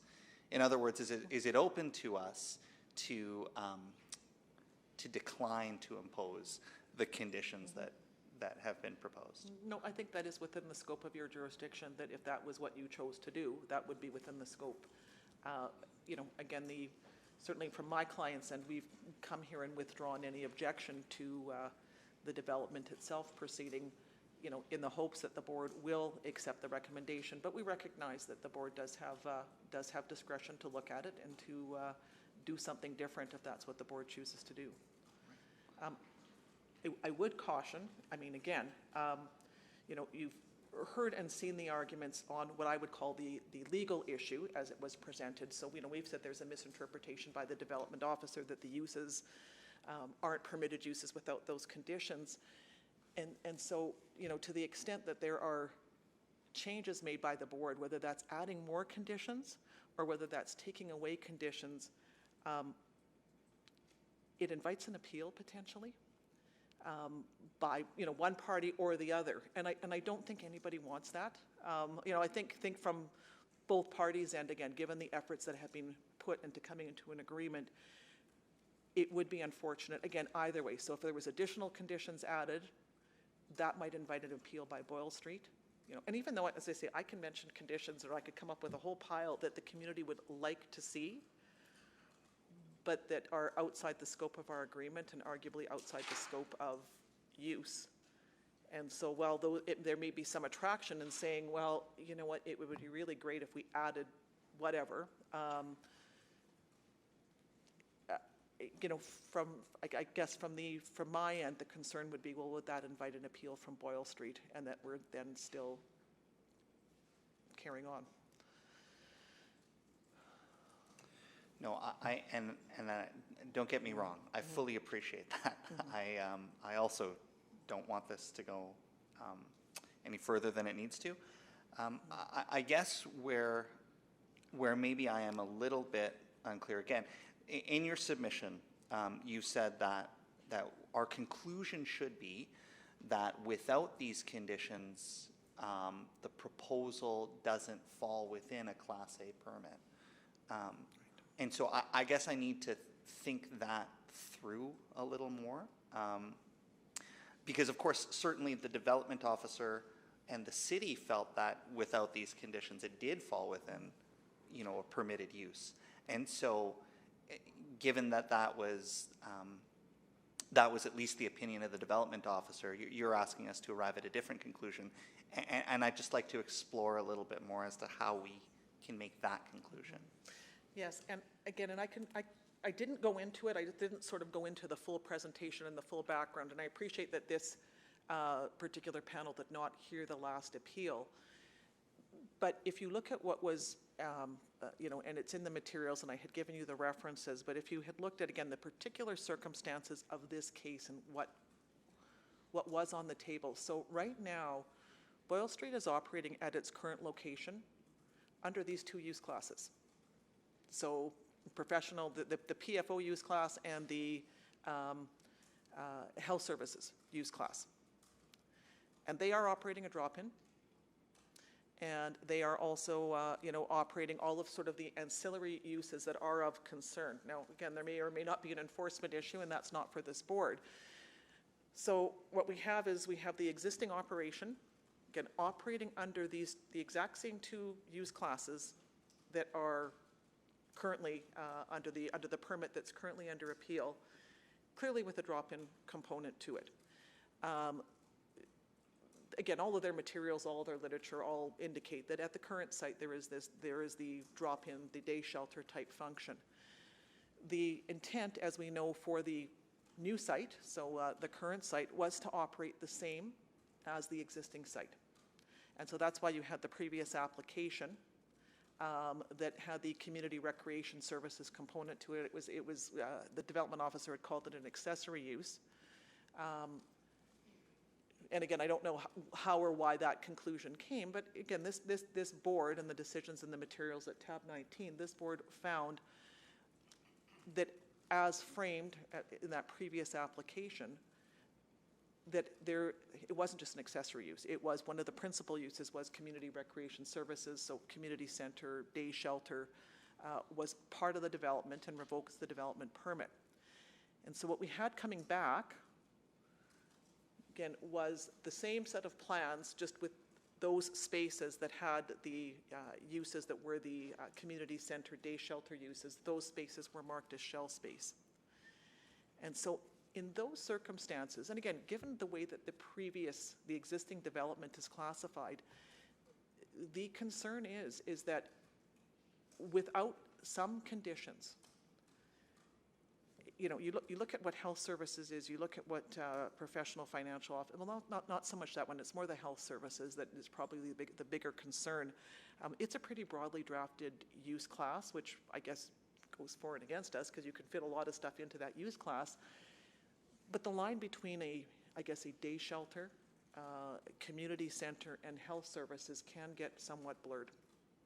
And so what we're trying to do is clearly define what that line is and at what point have you crossed over from health services to a shelter, to a community center. And because of this, again, this particular application, it's a bit of a unique circumstance, but this particular application, the existing use, the previously applied for use, that's what we were trying to do, was to clearly define. So there was no question. And frankly, I think from an enforcement issue, I'm hoping that maybe it makes it easier. So let's say this board decides, let's just wipe all the conditions because it's a permitted use and they can operate health services. So now are we going to get into an argument? Let's say they have public showers or public bathrooms. So are we going to get into an argument then from an enforcement standpoint? So are the public showers and are the public bathrooms, are they health services or are they something else? You know, some of the things they got, some of the sort of, there was sort of some community meeting, sort of drop-in type rooms. And again, the previous argument was that there was a mental health aspect to the drop-in rooms. Now that was rejected by this board, but again, are we going to then get into an argument? If the conditions are wiped out about the congregating areas, do we get into an argument, well, is that health services or isn't it health services? So what we were trying to do was to define where's that line? Like where does it switch over from health services and where does it step outside health services? And so trying to, again, accommodate what Boyle Street says they want to do with the site, and also trying to address the community's concern that we don't end up, at least under this development permit, that we don't end up with a development similar to what they're currently operating and with all of the concerns that go with what they're currently operating. And again, recognizing that they are free to come back and apply for a new development permit. We can't stop that from happening. And so if they want to add those uses back in, you know, they can apply for them. Okay, yeah, so that is helpful. And just let me paraphrase that back to you just to make sure it's clear in my own mind. So in order for us to impose these conditions, I think what is common in the submissions of both yourself, Mr. Gunther, and Mr. Walkowicz is that in order for us to impose any condition at all, the condition needs to be worded in such a way that it falls within the provision of section 11.1 of the zoning bylaw, which says that conditions as required to ensure compliance. So again, if I'm understanding you correctly, the reason that these conditions are, and it's not just that they'd be nice to have, but that they are required to ensure compliance, is both a combination of the existing operation as well as that previous fact of the originally denied permit. And that combination creates circumstances where we can conclude that these conditions are required to ensure compliance. Exactly. Much more succinctly put than I did it, but that's exactly it. Okay. No, that's helpful. Okay. Does my round of questioning raise anything else for the panelists? No? Okay. Thank you, Ms. Great. Agrios. Thank you. That's appreciated.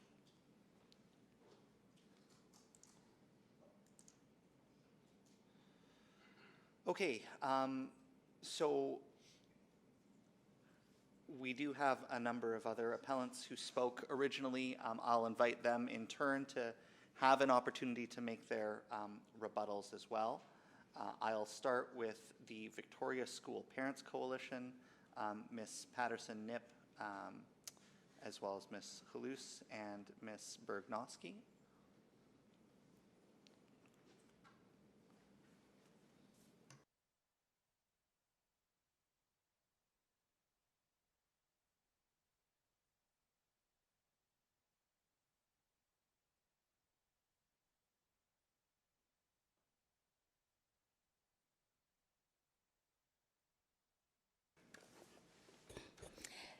Thank you again for allowing us this opportunity to submit a rebuttal to what has preceded this hearing.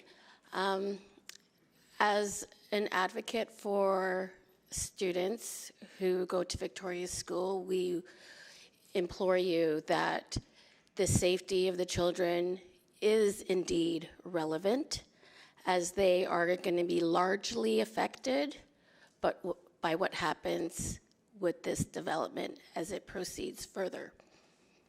I'll turn it over to Amy. Yeah, for sure.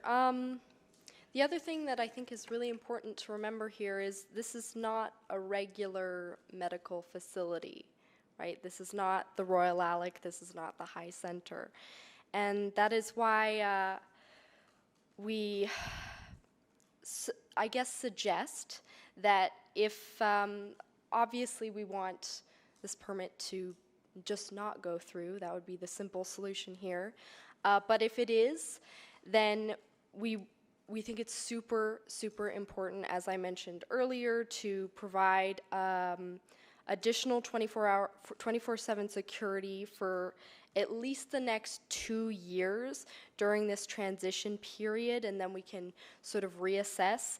And perhaps it should be not up to the city to provide that security or other things.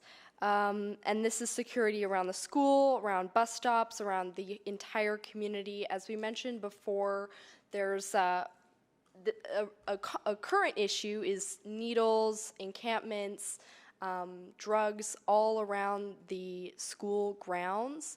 And so if we could have some sort of enforcement staff or external staff to help with these already very common problems, which we know are only going to grow with this development. But if this development is to move forward, perhaps these are some, I don't know if that conditions is quite the right word to use, but something to be looked at for sure to ensure the safety of students.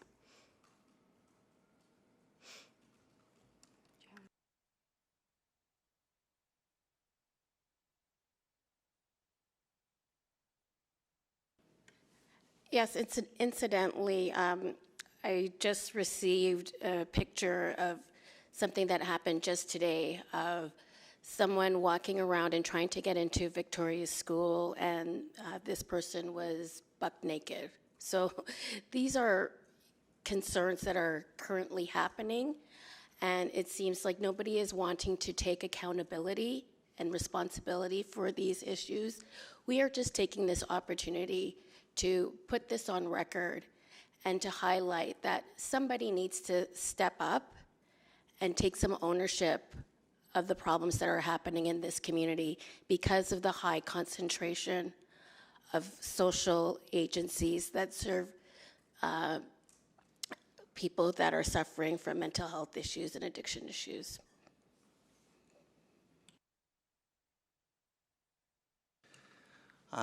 Are there any questions on behalf of the panel? Mr. Nagy. Thanks for your presentation. I don't have any questions. Ms. Solis? None from me, thanks. Mr. Jones? No, thank you. Mr. Hobson? Nor from me. Thank you. Thank you. I don't have any further questions for you either. Thank you again for attending and for your presentations today.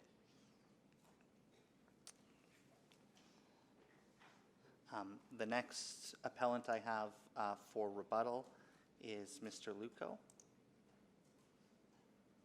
Would you like to? You're not required to make a rebuttal, but if you'd like to, Mr. Luco, if you're still here, I saw somebody shaking their head as if to indicate he's not here. So we'll continue on then. Mr. Woke, if you're still here, you have the opportunity to make a rebuttal if you'd like to. Again, you're not required to. Okay. This is going faster than I expected. Mr. Lamb, if you're still here, you also have the opportunity to make a rebuttal. Okay.